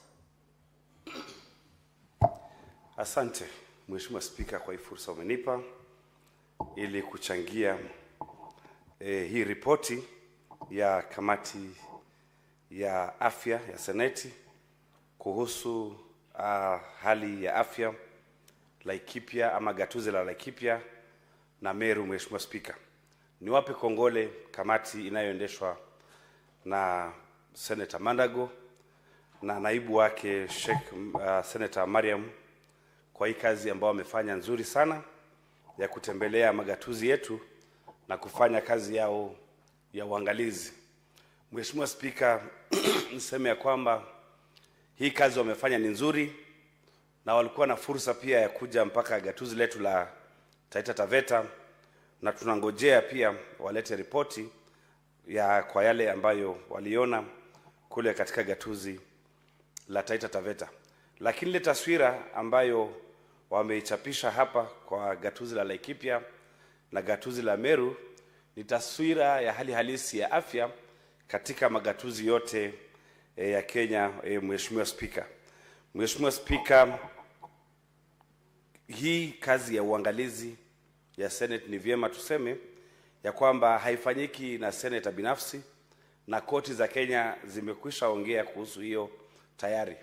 Manake mara kwa mara kama maseneta wanalaumiwa wakati hakuna madawa na hali ya afya ama huduma za afya nzuri katika mahospitali, lakini koti tayari zimesema kwamba uangalizi ama oversight ya majukumu katika magatuzi haifanywi na maseneta binafsi, bali yanafanywa na taasisi ya Senate kupitia kamati za bunge. Na niseme kwamba ule uangalizi wa kimsingi ama primary oversight inafanywa na mabunge ya county, kwa sababu kama ni afya, idara ya afya inafanyiwa uangalizi na kamati ya afya ya bunge ya magatuzi.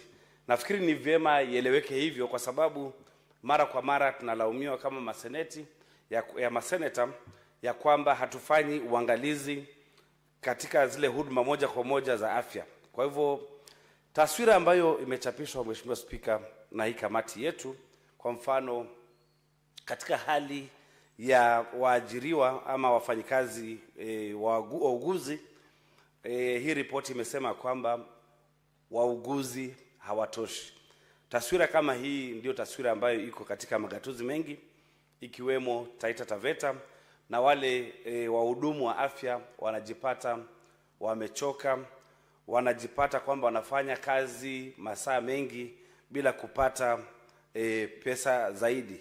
Mheshimiwa Spika, kuhudumiwa na mhudumu ambaye amechoka, wakati mwingine kuna uwezekano wa kufanya makosa, Mheshimiwa Spika. Lakini saa zingine pia tunalaumu magavana na mawaziri wao kwa sababu wameajiri watu katika nafasi za kazi ambazo si za muhimu, na wakaacha kuajiri wahudumu wa afya ambao ndio muhimu zaidi katika magatuzi. Kwa mfano, unaweza pata madereva wameajiriwa katika kaunti, unapata madereva 5 wako na gari moja.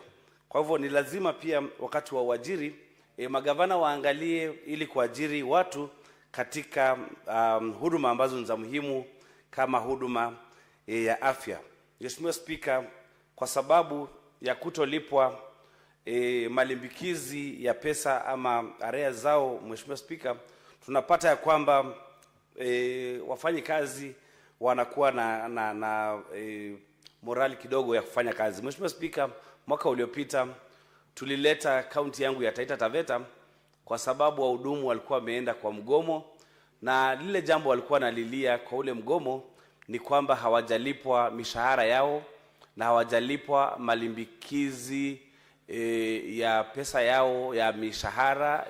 Kwa mfano, ile pesa imekatwa kwenda kulipa mikopo ama share zao za kwenda kwa cooperatives, na wakafanya mgomo. Walipokuja hapa, Mheshimiwa Spika, yule gavana akasema kwamba wamefanya mpango madhubuti wa kulipa ile pesa. Mheshimiwa Spika, la kushangaza ni kwamba hadi leo bado wale wafanyikazi wauguzi hawajalipwa zile pesa na mwaka umeisha. Mheshimiwa Spika, hivi ninavyoongea kule Taita Taveta wauguzi wanafanya mkutano kwa sababu wanataka kwenda kwa mgomo tena kwa sababu ya kutolipwa kwao kwa malimbikizi ya pesa. Mheshimiwa Spika, Mheshimiwa Spika, jambo la kutamausha kwa sababu wakati wauguzi wanapolalamikia mishahara yao na magavana na kaunti haziangalii hayo masuala yao, basi shughuli za afya zinaendelea kudorora. Mheshimiwa Spika, nikiangalia hii ripoti wamesema kwamba majengo ya hospitali yako katika hali mbaya.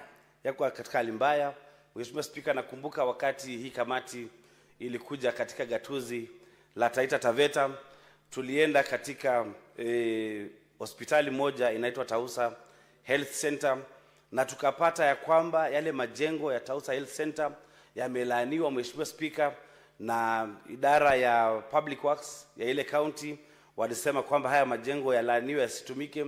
Idara ya afya wenyewe Public Health walisema kwamba haya majengo yasitumike. La kushangaza ni kwamba hadi leo bado yale majengo yanatumika, Mheshimiwa Spika. Kwa ile taswira ambayo imewekwa hapa katika hizo hospitali mbili ni taswira ambayo pia kule Taita Taveta tumeona kwamba iko pale pia. Mheshimiwa Spika, tumeona ya kwamba pia hizo hospitali mbili hazikuwa na ICU ama viumba, Mheshimiwa Spika, vitanda vya wagonjwa mahututi. Mheshimiwa Spika, ninapoongea pia kule taswira ni hiyo, picha ni hiyo kule Taita Taveta ya kwamba gatuzi lote ama kaunti yote ya Taita Taveta hakuna kitanda hata kimoja cha wagonjwa mahututi. Mheshimiwa Spika, mwaka wa 2020 wakati tulikuwa na ugonjwa wa corona, Mheshimiwa Spika, kaunti zilipatiwa pesa ya kuhakikisha kwamba vitanda vya wagonjwa mahututi vimenunuliwa katika kila gatuzi. Tulipoteza hiyo fursa nzuri ya kununua, Mheshimiwa Spika, na wakati unapopata ugonjwa ambao unahitaji matibabu ya dharura katika kaunti ya Taita Taveta, Mheshimiwa Spika, basi lazima ukimbizwe Mombasa, labda kule Makadara hospitalini, ama upelekwe Kwale ama Kilifi. Na tuseme kwamba zile gatuzi ama yale magatuzi ambayo tunakimbilia sisi kama watu wa Taita Taveta walinunua vitanda vya ICU wakitumia pesa hizi za ugatuzi, Mheshimiwa Spika. Kwa hivyo ni kusema kwamba lazima lile gatuzi lifanye bidii ili wakati tunapopata wagonjwa mahututi, Mheshimiwa Spika, wapate kutibiwa ili wasipoteze maisha yao, Mheshimiwa Spika. Mheshimiwa Spika, hii ripoti pia imesema kwamba hospitali kama Nyahururu County Referral, Nanyuki Teaching and Referral Hospital, katika zile mortuary, Mheshimiwa Spika, unapata ya kwamba katika not katika mortuary but vyumba vya kujifungulia kina mama, ni kwamba kina mama wako wengi sana kushinda ile wale ambao wanahitajika kule, Mheshimiwa Spika. Na nafikiri hiyo ndio inaleta pia matatizo wakati wa kujifungua, Mheshimiwa Spika. Unapata ya kwamba wakati watu wamekuja kujifungua, kina mama wanakuwa wengi sana, na kitu cha kujifungua, Mheshimiwa Spika, ama jambo la kujifungua kina mama ni jambo ambalo linaweza kupotezea mama maisha, ama pia mtoto, ama wote wawili wapoteze maisha. Kwa kimombo tunaita maternal health, Mheshimiwa Spika. Kaunti nyingi Kenya nzima, ikiwemo Taita Taveta, kina mama wakienda kujifungua wanapata vile vifo, na haitakikani miaka 60 baada ya kupata uhuru, Mheshimiwa Spika, kina mama wapoteze maisha ama watoto wapoteze maisha wakati wa kujifungua. Kwa hivyo mambo kama haya ya kufanya kina mama wawe wengi sana, na vitanda kina mama wawili ama watatu wanalala kwa kitanda kimoja wakati wamekuja kujifungua, ni jambo ambalo linahuzunisha mno, na ni vizuri tuangalie mahali kina mama wanaenda kujifungulia. Kwa hivyo hizo hospitali mbili wakati wanapopata hizi ripoti, ni vyema basi watengeneze maeneo ambayo kina mama watakuwa sawa kujifungulia, ili kulinda maisha ya mama na watoto. Mheshimiwa Spika, kuna zile zinaitwa incubators, Mheshimiwa Spika, za kuweka watoto ambao wamezaliwa.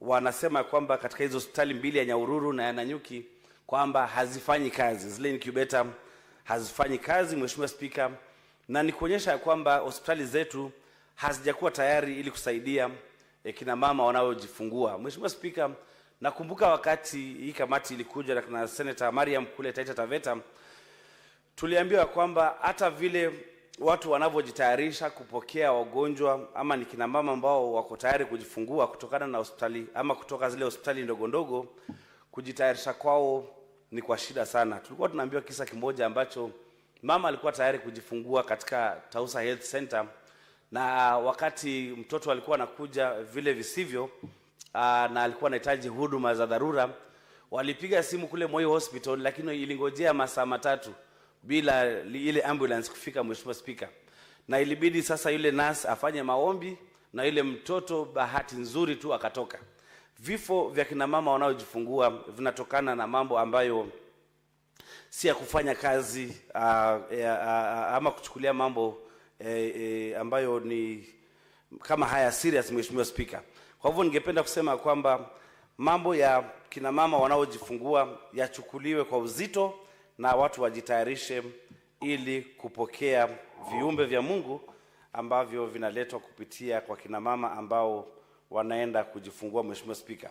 Tumeambiwa kwamba hapa katika hizi hospitali ambazo zimeangaziwa katika hizi county, kuna Timau Sub County Hospital, kuna ukosefu wa x-ray, Mheshimiwa Spika, na theater pia hakuna, Mheshimiwa Spika, na mahali pa kungojea wagonjwa kungojea ili kutibiwa, Mheshimiwa Spika, pameharibika na hapajatengenezwa vizuri, Mheshimiwa Spika. Na nafikiri ni hospitali nyingi sana ambazo ziko na mambo kama haya. Kwa hivyo wanapopata hii report, ni vizuri zile hospitali basi zifanye marekebisho ili wagonjwa wapate nafasi nzuri za kungojea kutibiwa, Mheshimiwa Spika. Tumeona kabisa kwamba swala la madawa katika hospitali za Laikipia County wako na dawa nyingi sana ambazo zimeharibika. Mheshimiwa Spika, ni jambo la kushangaza kwa sababu kama wagonjwa wanakosa madawa hospitalini, itakuwa kuaje kwamba madawa yanawekwa badala ya kupatiwa wagonjwa na yanaharibika yakiwa katika hospitali, Mheshimiwa Spika. Nafikiri lile wazo la Rais Ruto ya kwamba KEMSA ipate kusambaza madawa mpaka kwa mahospitali ama dispensary ni jambo la kufikiriwa vizuri, ili madawa yapate kupelekwa katika mpaka last mile, Mheshimiwa Spika, kwa sababu nafikiri hii kuweka madawa katika store na yanaharibika bila kusambazwa ni katika ule mpango wa kufanya bidii kuyaiba, Mheshimiwa Spika. Otherwise sielewi ni kwa nini madawa yamekuja, yalikuwa yanahitajika, yamenunuliwa kutoka KEMSA ama Meds na hayajapelekwa mpaka kwa madispensary mpaka ule wakati ambao yanaharibika. Mheshimiwa Spika, katika hii report pia tumeambiwa kwamba vyumba vya kuweka marehemu, kwa mfano Nyahururu Hospital, vimejaa na vimelimbikiziwa maiti. Kwa mfano Nyahururu Hospital kuna chumba ambacho kinatakana kuweka mili 18 peke yake, Mheshimiwa Spika, lakini unapata ya kwamba mili ambayo imewekwa katika kile chumba cha kuwekea maiti kiko na mili zaidi ya 60, Mheshimiwa Spika. Na nilicheka wakati Mheshimiwa Cherargei alikuwa anasema kwamba watu wanapata maisha au wanapata shida wakiwa naishi, wakiwa wagonjwa wanapata shida, na pia wakiwa wamekufa wanapata shida zaidi. Mheshimiwa Spika, ni kwa sababu Mheshimiwa Spika, hatujajenga mahospitali ya kutosha ambayo yana vyumba vya marehemu ama mortuaries. Mheshimiwa Spika, nafikiri tukiangalia labda Nyahururu hii ni hospitali kubwa na labda ndio yenyewe peke yake iko na chumba cha maiti ama mortuaries. Sasa kuna hospitali nyingi, Mheshimiwa Spika, hapo karibu. Ni vyema pia katika zile hospitali ndogo ndogo kujengwe vyumba vya kuhifadhi maiti ili kupunguza huu msongamano wa maiti katika hizi hospitali. Nafikiri katika yale maeneo ya mbali na hizi hospitali, zile hospitali ziko pale, dispensaries na health centers, hazina vyumba vya kuhifadhi maiti, ndio maana watu wote wanaokufa wanalimbikizwa katika hizi hospitali kubwa. Kwa hivyo kusaidia hali kama hii, ni vyema basi zile hospitali na dispensaries ambazo ziko mbali zitengenezwe mahali pa kuhifadhi maiti, ili wakati wagonjwa wanapokufa nyumbani ama kwa zile hospitali ndogo ndogo, Mheshimiwa Spika, wapate hifadhi huko ili kudecongest ama kutoa pressure kule kwa hiyo hospitali kubwa kubwa. Mheshimiwa Spika, tumeona kwamba hata hizi hospitali zingine kama Timau Kibiritia pia hazina x-ray, na haya mambo ambayo tunayaona hapa pia kule Taita Taveta, hata hospitali ambayo tunaita ya Moi ambayo ni hospitali ya rufaa, Mheshimiwa Spika, haina hii x-ray, Mheshimiwa Spika. Ukiangalia ile hospitali pale iliko ni katika barabara kuu ya kutoka Mombasa kwenda Nairobi, na mtu yeyote ambaye anasafiri kutumia gari kutoka Mombasa mpaka Nairobi anaweza kupata ajali, na hifadhi ama kupata matibabu ya dharura ni kupitia kwa ile hospitali ya Moi, Mheshimiwa Spika. Kama haina mtambo wa x-ray ambao unafanya kazi, kama haina ICU, Mheshimiwa Spika, tunasema ya kwamba mtu yeyote ambaye atapata ama atahitaji matibabu ya dharura kutoka kwa ile hospitali anaweza kupoteza maisha, na haitakani tupoteze maisha kwa sababu ya kitu ambacho kingeweza kusaidika, Mheshimiwa Spika. Mheshimiwa Spika, watu wamejadili hapa mambo ya kufanya labda tume ya kuangalia wafanyikazi wa afya ama National Health Commission. Mheshimiwa Spika, mimi singeunga mkono jambo kama hilo kwa sababu ni la kuturudisha nyuma kiugatuzi. Mheshimiwa Spika, watu ambao kama sisi tulipigania ugatuzi mwaka wa 2005, nakumbuka nilikuwa nafanya kazi kabisa nikiwa mwanaharakati, tulisema ya kwamba ni vizuri hali ya afya ama afya igatuliwe kwa sababu kuweka afya katika serikali ya kitaifa ilikuwa inatusumbua, manake wale madaktari wanafanya kazi katika vijiji vyetu, mahospitali zetu, walikuwa hawawezi kuelekezwa, Mheshimiwa Spika. Sasa leo hii daktari anaajiriwa na county, lakini usimamizi wake anasimamiwa na commission ama tume ambayo ni ya kitaifa. Haitakuwa vizuri. Nakumbuka wakati Mheshimiwa Sakaja tulikuwa naye hapa, alijaribu kuleta mswada wa kuunganisha Public Service Board zote za Kenya ili kuwe na mmoja ama umbrella ama mwavuli mmoja wa kuajiri watu, ili kama daktari anataka kutoka Bomet kwenda Nairobi, hiyo mwavuli wa tume bodi za kuajiri watu anaweza kutoka hapo Bomet aende Nairobi, Mheshimiwa Spika. Kwamba kunaweza kuwa na transfer za madaktari, kunaweza kuwa na transfer za wafanyikazi wa serikali vile inavyotokea kwa Public Service Commission. Mheshimiwa Spika, hatuwezi taka chochote ambacho kitaregesha sisi kwa central government, kwa sababu magatuzi ndogo ndogo kama Taita Taveta ambao walikuwa wapati huduma waliachwa nyuma kimaendeleo kwa sababu ya kura chache. Mheshimiwa Spika, sasa tunapata huduma kupitia kwa ugatuzi, Mheshimiwa Spika. Kwa hivyo jambo la kusema tu ni kwamba kama Senate ni vyema, Mheshimiwa Spika, tupiganie rasilimali nyingi zaidi ziende kwa magatuzi. Sisi ambao ni wa ODM tulikuwa na mkataba na UDA na tukasema kwamba ni vyema pesa ambazo zinaenda katika magatuzi ziwe zaidi ya bilioni 450, Mheshimiwa Spika. Tutakapopata pesa nyingi zaidi za kwenda kwa magatuzi, basi lazima hali ya afya pia itaboreka zaidi, Mheshimiwa Spika.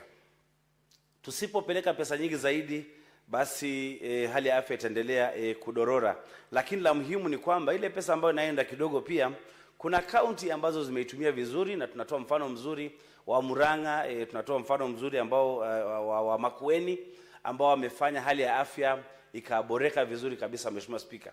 Kaunti kama Makueni tulikuwa tunaongea na gavana wake alipokuja huku bunge, na akasema walikuwa wameenda miezi 8 bila mama kupoteza maisha wakati wa kwenda kujifungua, Mheshimiwa Spika, kwa sababu ya kitu inaitwa telemedicine, Mheshimiwa Spika. Kwa hivyo hatuwezi sema ya kwamba ni kaunti zote ambazo hali ya afya imedorora.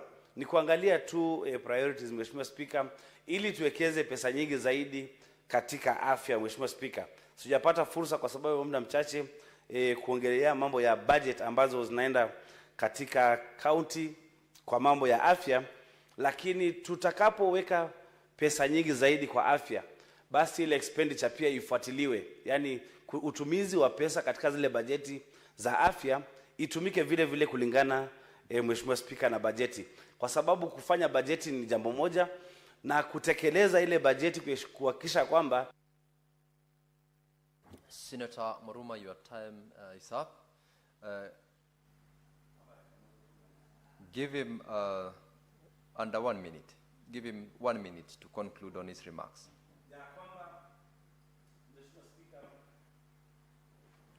You have the mic, proceed. Ya kwamba kufanya bajeti ni jambo moja, lakini kutekeleza ile bajeti kulingana na vile ile inavyofanywa ni jambo tofauti kabisa. Kwa hivyo Mheshimiwa Spika, tunataka kitu kimoja kifanyike katika magatuzi, na lile jukumu ambalo ni la muhimu zaidi katika gatuzi ni ugatuzi wa afya.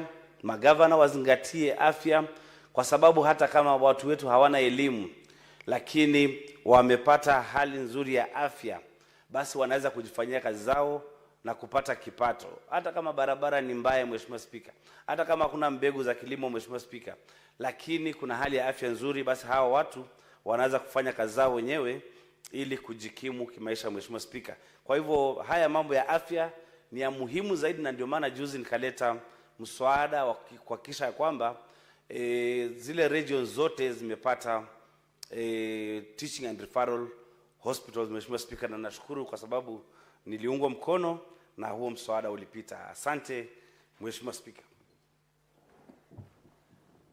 I'll call upon Senator Maureen Tabitha Mutinda.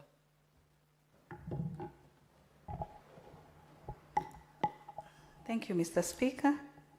And I really want to start by appreciating my colleagues in the Health Committee, whereby we've really embarked on an oversight journey. For the period I joined the Health Committee, and we've been in different counties. As much as today we are looking at the report of Meru and Laikipia, but we've really traversed different counties looking at matters held, Mr. Speaker. I really want to appreciate my committees.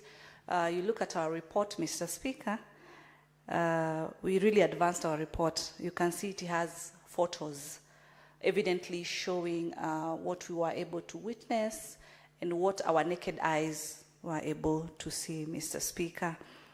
And allow me to just pick it up from where Senator Maruma just left it, Mr. Speaker, on matters finance, Mr. Speaker. And you know, as the Vice Chair, Finance and Budget, I've been very much with my committee. I've been on the forefront, Mr. Speaker, championing for more funds for the counties, and I want to thank this House because This financial year, we all agreed after a mediation process and gave counties 415 billion, Mr. Speaker.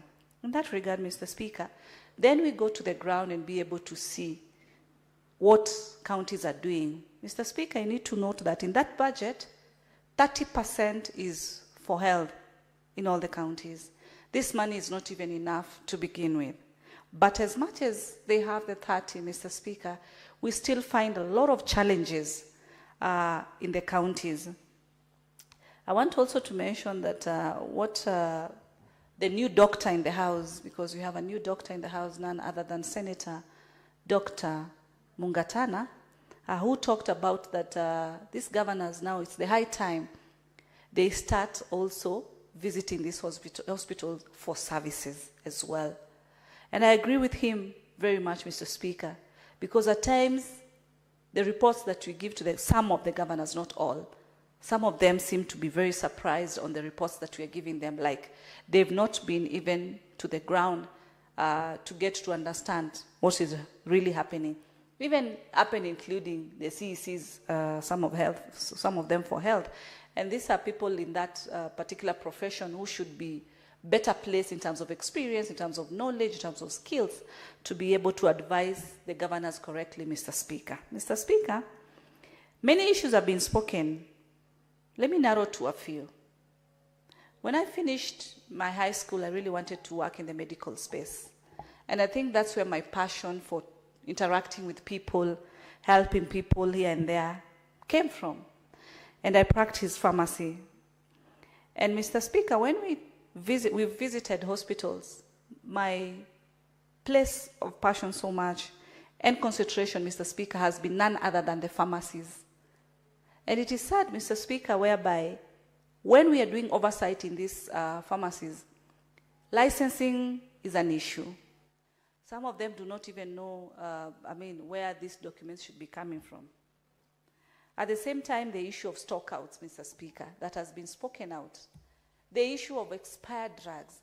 You wonder why would you receive stocks that are almost to expiry, and then this will be definitely a dead stock.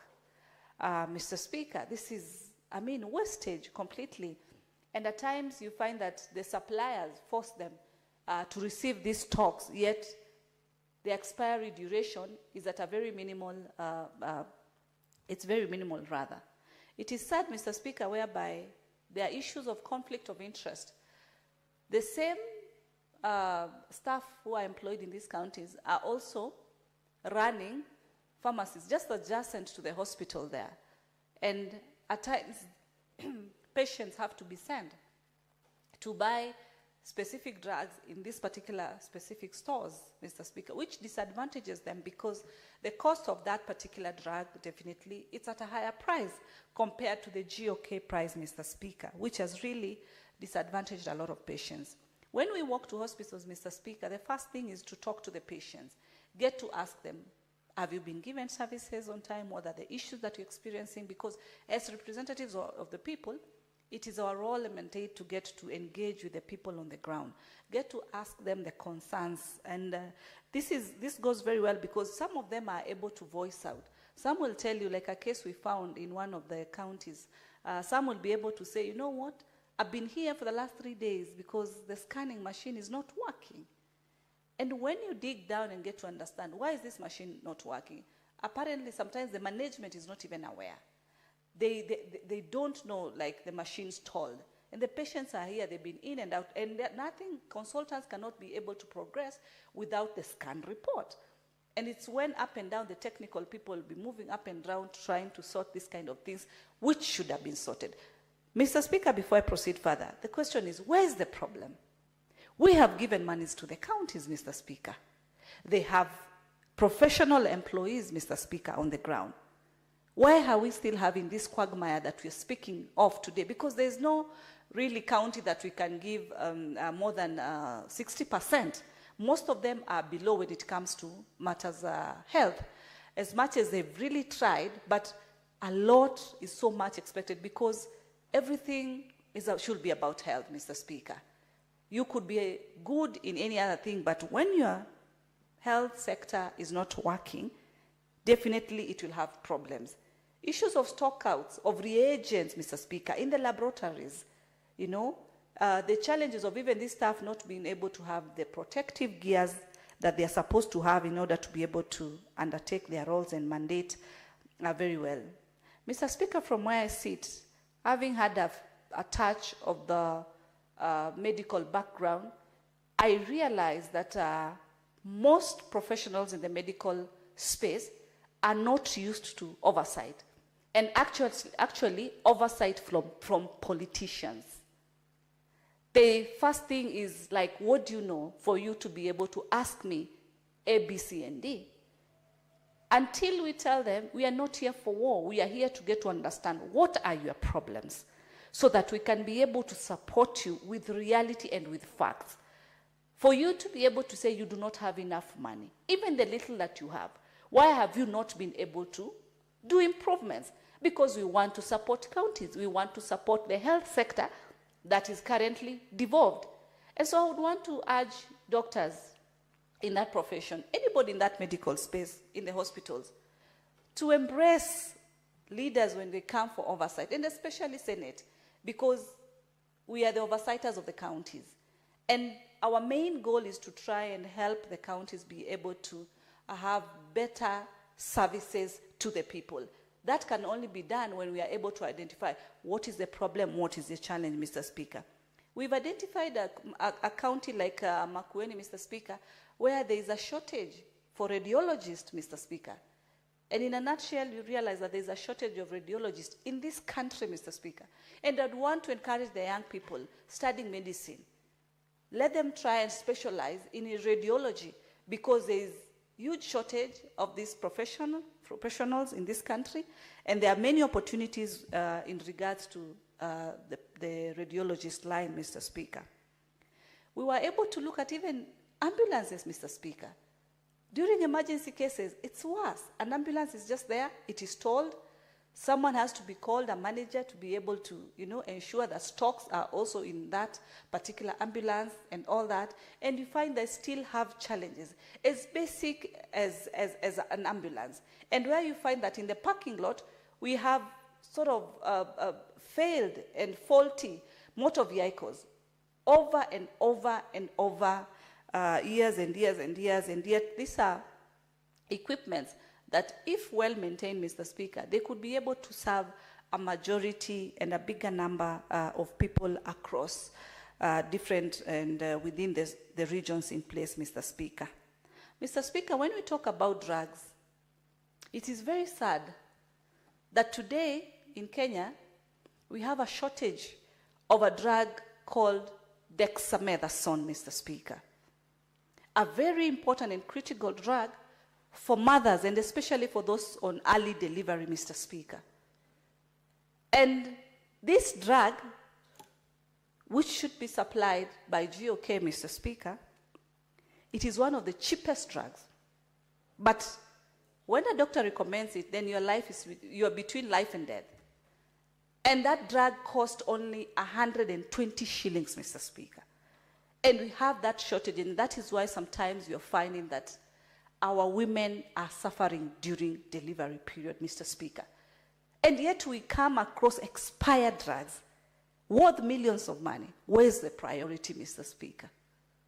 These are some of the things that when the President, Dr. William Ruto, says, it's a high time that KEMSA supplies drugs directly to the health centers. I completely, 100% do agree with it. Why?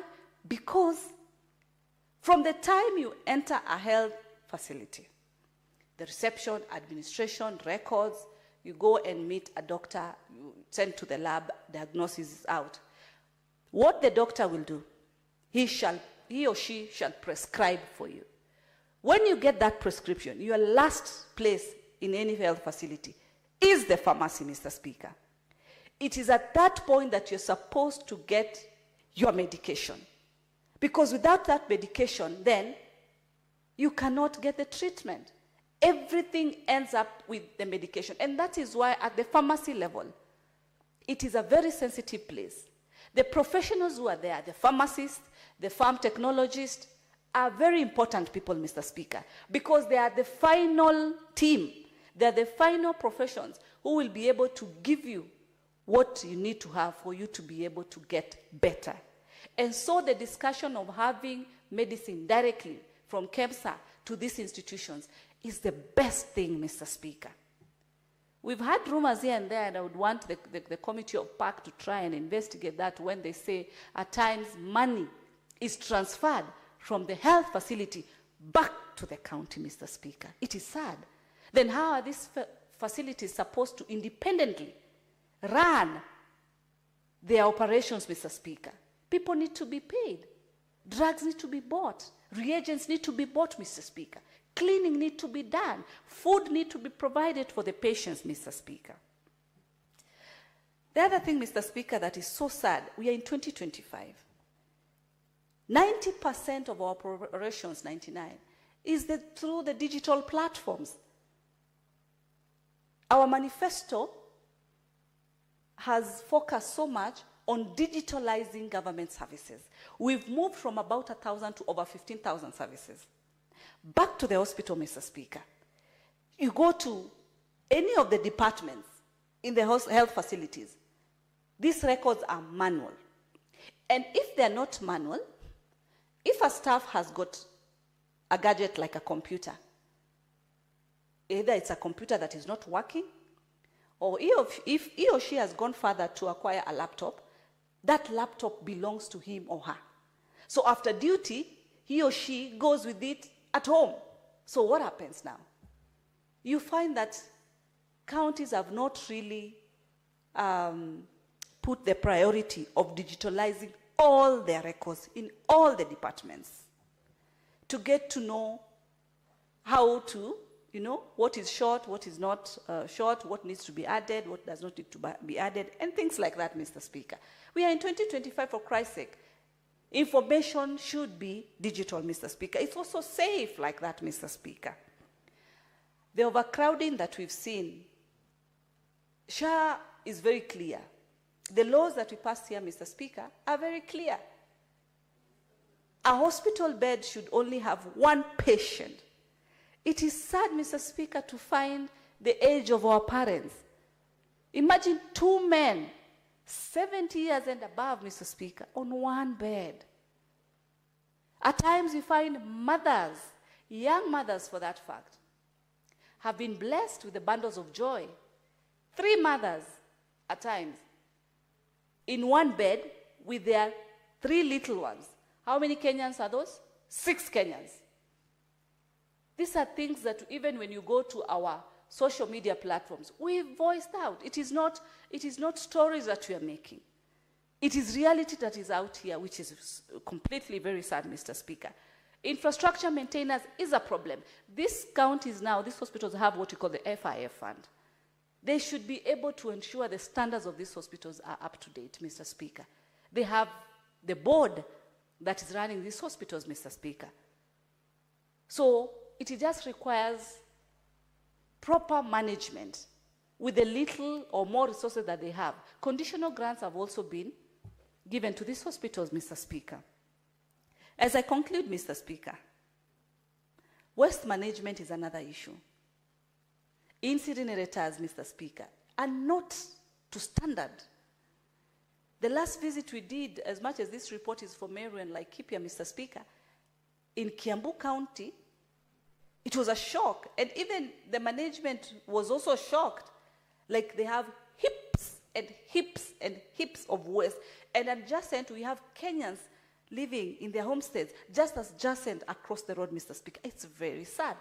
All that is needed is a budget for the incinerator to be able to properly dispose the drugs or any other components that need to be disposed in the proper way, Mr. Speaker.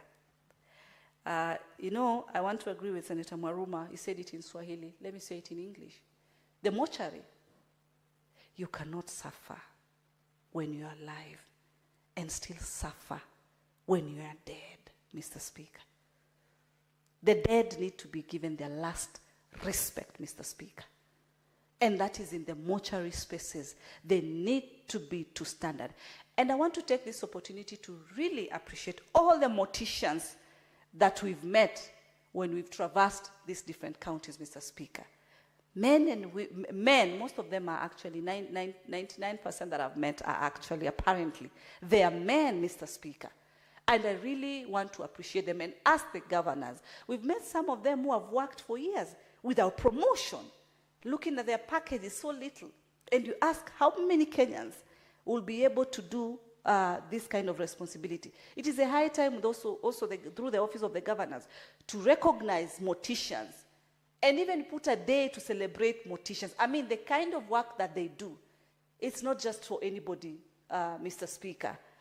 So with those many and few remarks, Mr. Speaker, as a health committee, we continue championing universal health care, championing better services for our people, because we say a healthy nation, a wealthy nation. I submit, Mr. Speaker.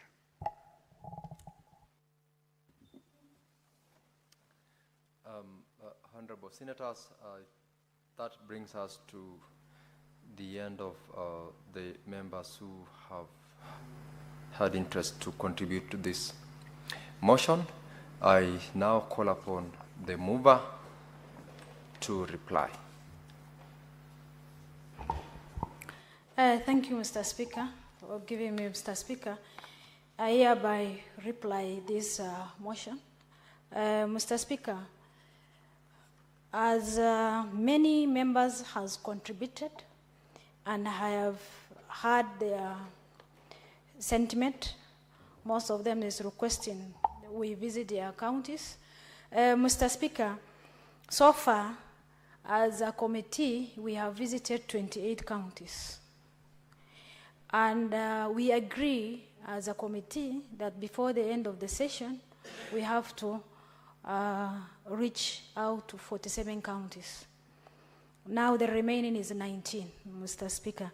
Mr. Speaker, when we normally visit the counties, we write to them. After 7 days is when we visit. But we do impromptu to health facilities, health centers, dispensaries, and health centers. That's level 3. Mr. Speaker, when we normally go to counties, we also engage County Assembly Committee of Health. Because this is they are also our counterparts, and they do oversight. And also, we also train them how to do oversight. Most of them, they have learned a lot on how to do the oversight visits. Mr. Speaker, we normally engage them when it comes to budget issue. Because some of the issues which we met in the visit, some of them is a short-term solutions. It has short-term solutions. Some are long-term, which need budgeting issues. So we engage the county to have a budget, to county assembly to be on board, so that at least when they are doing budgets, they have to incorporate what the facilities needed, Mr. Speaker. Mr. Speaker, I also wanted the governors not to stay in their good offices. Let them do impromptu to the health facilities, Mr. Speaker, so that they can see what is going on. Because I'm saying this, most of these short-term is an administrative issue, which can be solved on the ground. But because of negligence of a staff, it cannot be done. But if the CEO of the county woke up one day, go to the referral hospital and the level 4 hospital, he can see what we have seen, and he can do some administrative action on the staff, Mr. Speaker. Mr. Speaker, everything has been raised on our recommendations, and most of them, Mr. Speaker, is a shortage of staff, specialized and everything. Mr. Speaker, we as a committee, we recognize, we have seen that the issue, the union of professionals, that is they have to go to the reality on the board. Mr. Speaker, if the clinical officer do attachments and let him do as a locum in the same county, in the same facilities, after that he will be, or she will be doing a casual, later on will be absorbed by the hospital facility. But the union will not allow that. So union will come down and see the reality on the ground, see and what is happening. Most of the negligence issues of the personnel is because of the break they normally go. After internship, they just go and stay for 5 years, 6 years without practicing. When they come back, they need at least a training. So we need a union to be on board so that at least they know, because of education system, they must have on board on such thing, Mr. Speaker. Mr. Speaker, KEMSA issue. Mr. Speaker, I urge also the county, when they are delivering these, the drugs, the county must be keen on the expiry dates of the drugs, Mr. Speaker, so that at least they know that what they have delivered is not expiring in the next 6 months. Mr. Speaker, also in the automation of the system, the governors, when they are engaged in a contract on the automations, Mr. Speaker, they must be keen on what kind of contractor they are giving. Most of them they are unable because they need just money, and when it comes to giving service, they cannot. Mr. Speaker, there is one recently which I've seen that in the system, it is shown that maternity has a normal delivery of 1. But if you go, I went physically to maternity to interrogate, and I realized they have attended to almost 3 delivery of normal and 2 cesarean. Mr. Speaker, that figure is not showing in the system. So they have to be keen what kind of system they are engaging. Mr. Speaker, the other thing is on this waste management. Mr. Speaker, when they are doing this management, they are burning on the compound of the hospital. And this is the hospital. And this is the health facilities. And they know that when this smoke normally causes throat cancer and lung cancer, they have to be proactive on how to eradicate this, and they must have a priority so that at least they have to solve the problem of waste management. Mr. Speaker, with those, I reply, and the question to be put in the next meeting. Thank you, Mr. Speaker. Thank you, Senator Omar. Pursuant to Standing Order 66, putting of the question is hereby deferred into the next sitting of the House as requested by the mover of the motion. We will now move on to the next order. Clerk, you may call the next order.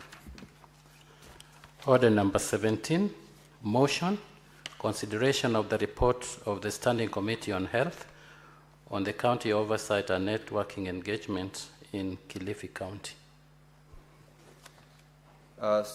Senator, the Vice Chairperson of the Standing Committee on Health, this is your motion still. Proceed to move. Thank you, Mr. Speaker.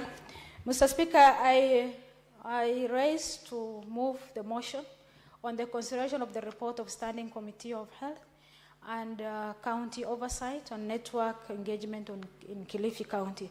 Mr. Speaker, this is the same as the one we have completed. And Mr. Speaker, all issues are, the stories in 47 counties, all are the same. Issues of staff, issue of expired drugs, the overcrowded of wards, beds, and inadequate of ambulances. Mr. Speaker, in this county, They have 7 ambulances, but in the reality, 2 are working. So the governor must be also prioritize on the emergency issues. Mr. Speaker, there is also an issue of mortuary, which I have to highlight this one, Mr. Speaker. Mortuary in Malindi, Mr. Speaker, is overcrowded because of the bodies which has been exhumed from Shakahola, which is 400 bodies sort of, Mr. Speaker. So the hospital is constrained, and they need an urgent, so that the government must be having an urgent issue so that they have to decongest these facilities, so that they have to have the operationalization of these challenges to be deployed. Mr. Speaker, there is also the timeline and maintenance of the repair of the hospital. Mr. Speaker, this FIF is meant for the minor maintenance and repairs of the hospital, Mr. Speaker. Mr. Speaker, there is also the issue of casuals not to be paid. Mr. Speaker, we have to recommend that the county must pay people what have those people who are work. The KEMSA issue is also come on board. The KEMSA issue of fill rate is also there. Mr. Speaker, we have to be keen on that one. Mr. Speaker, also automation also is there. Mr. Speaker, all of these things is an history of 47 counties, about 28 counties which you have visited, all are the same. Mr. Speaker, with that, and Mr. Speaker, with that, I have to now call upon Senator Thabita to second the motion. Thank you, Mr. Speaker. Senator Tabitha Muchinda. Thank you so much, Mr. Speaker. Still allow me to really appreciate my colleagues, led by the chair and also the vice chair, for the great teamwork. This responsibility, Mr. Speaker, really requires high level of teamwork, Mr. Speaker. Actually, what we normally do, you find that Senator Nyonka sits in this committee, so he's very good at looking at the incinerator. Senator Wakoli will be looking especially at the mortuary. I'll be looking at the pharmacy.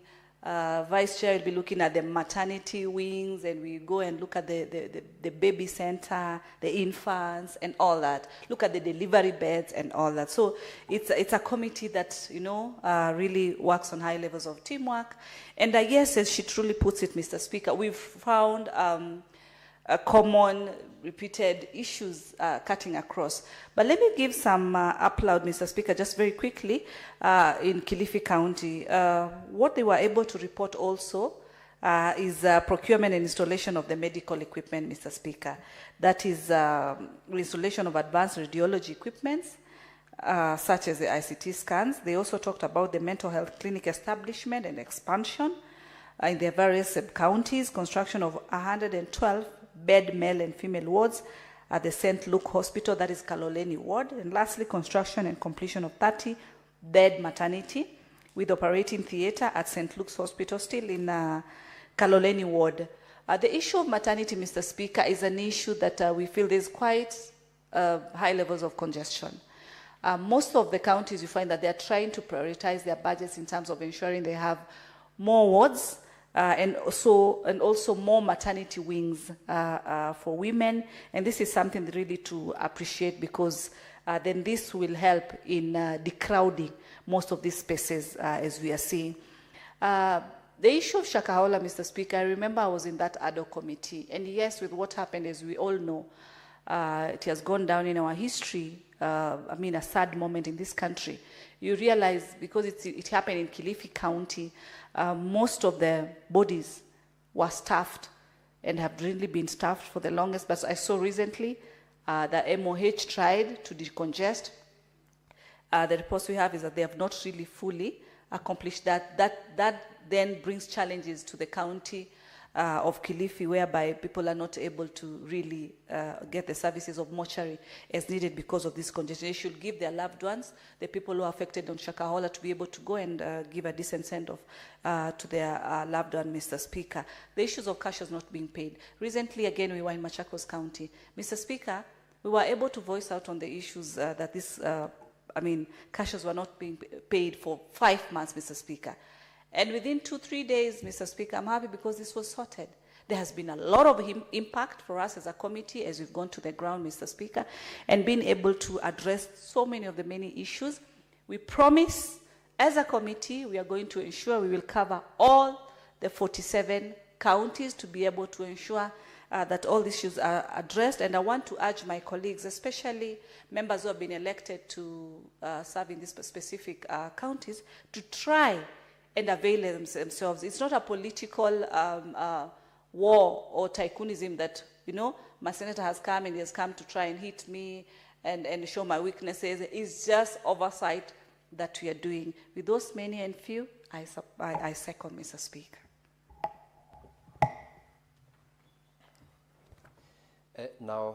Honorable Senators, I now propose the question that the Senate adopts the report of the Standing Committee on Health on the county oversight and networking engagement in Kilifi County, laid on the table of the Senate on Tuesday, 11th of November, 2025. Honorable Senators, this motion is now available for contribution, and I will invite Senator Okech. You may go and put in your contributions to the motion. I thank you, Mr. Speaker. Though there's pressure of time, this is a very fundamental report and a very important report. And I want to thank the Health Committee for having made a visit, and not just a visit, but also networking, meaning that they had a positive attitude towards being able to assess the state of health in Kilifi County. And Mr. Speaker, there are a lot of things I will have mentioned here, but I hope that maybe if we have got extension to this tomorrow or so, I will be able to comment too. But first of all, I wanted just to say that there is a big focus on the issue of pharmaceuticals, both the availability of a pharmaceutical facility in the hospital, but even more importantly, the variances of records of drugs that is seen in Kilifi County. And Mr. Speaker, this is an overarching problem that as a Senate we must face and solve. The issue of drug management and drug availability in our hospitals across counties is a wanting one. I don't know why our country cannot just find it right. Because, Mr. Speaker, you can see that there was variance in the drugs record in Kilifi County as was established by this committee. And this variance spans to even the issue of expired drugs that we have faced in a number of counties when we audit counties. In CIPIC, where I sit, and I'm glad that Senator Mutinda is here because she served with me in the previous session in CIPIC, this was a very serious issue where there is a lot of money spent by counties in drugs, but then counties just don't get it right with drugs. One, they get really drugs are going to expire tomorrow, and number two, there isn't just availability of system to be able to provide those drugs within hospitals. This affects Migori County. It affects a number of counties that we know. But, Mr. Speaker, is something that I think that this House will be able to address. I don't know whether we have got time to further comment on this, but or we'll have time later, Mr. Speaker, in tomorrow's session. But it is something that I wanted to extensively be able to comment on. But that said, Mr. Speaker, I think that the House should do a proper... Senator Eddie, you have inquired whether you will still have an opportunity. I want to confirm that you still have got 18 minutes to continue contributing to the motion in the next session of the House. And now, Honorable Senators, it's 6:30 p.m., time to adjourn the Senate. The Senate stands adjourned until tomorrow, Thursday, 27th of November, 2025 at 2:30 p.m.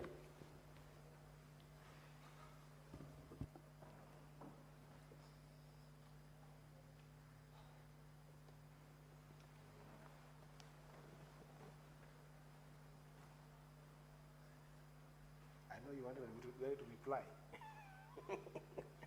It's a very good report, by the way.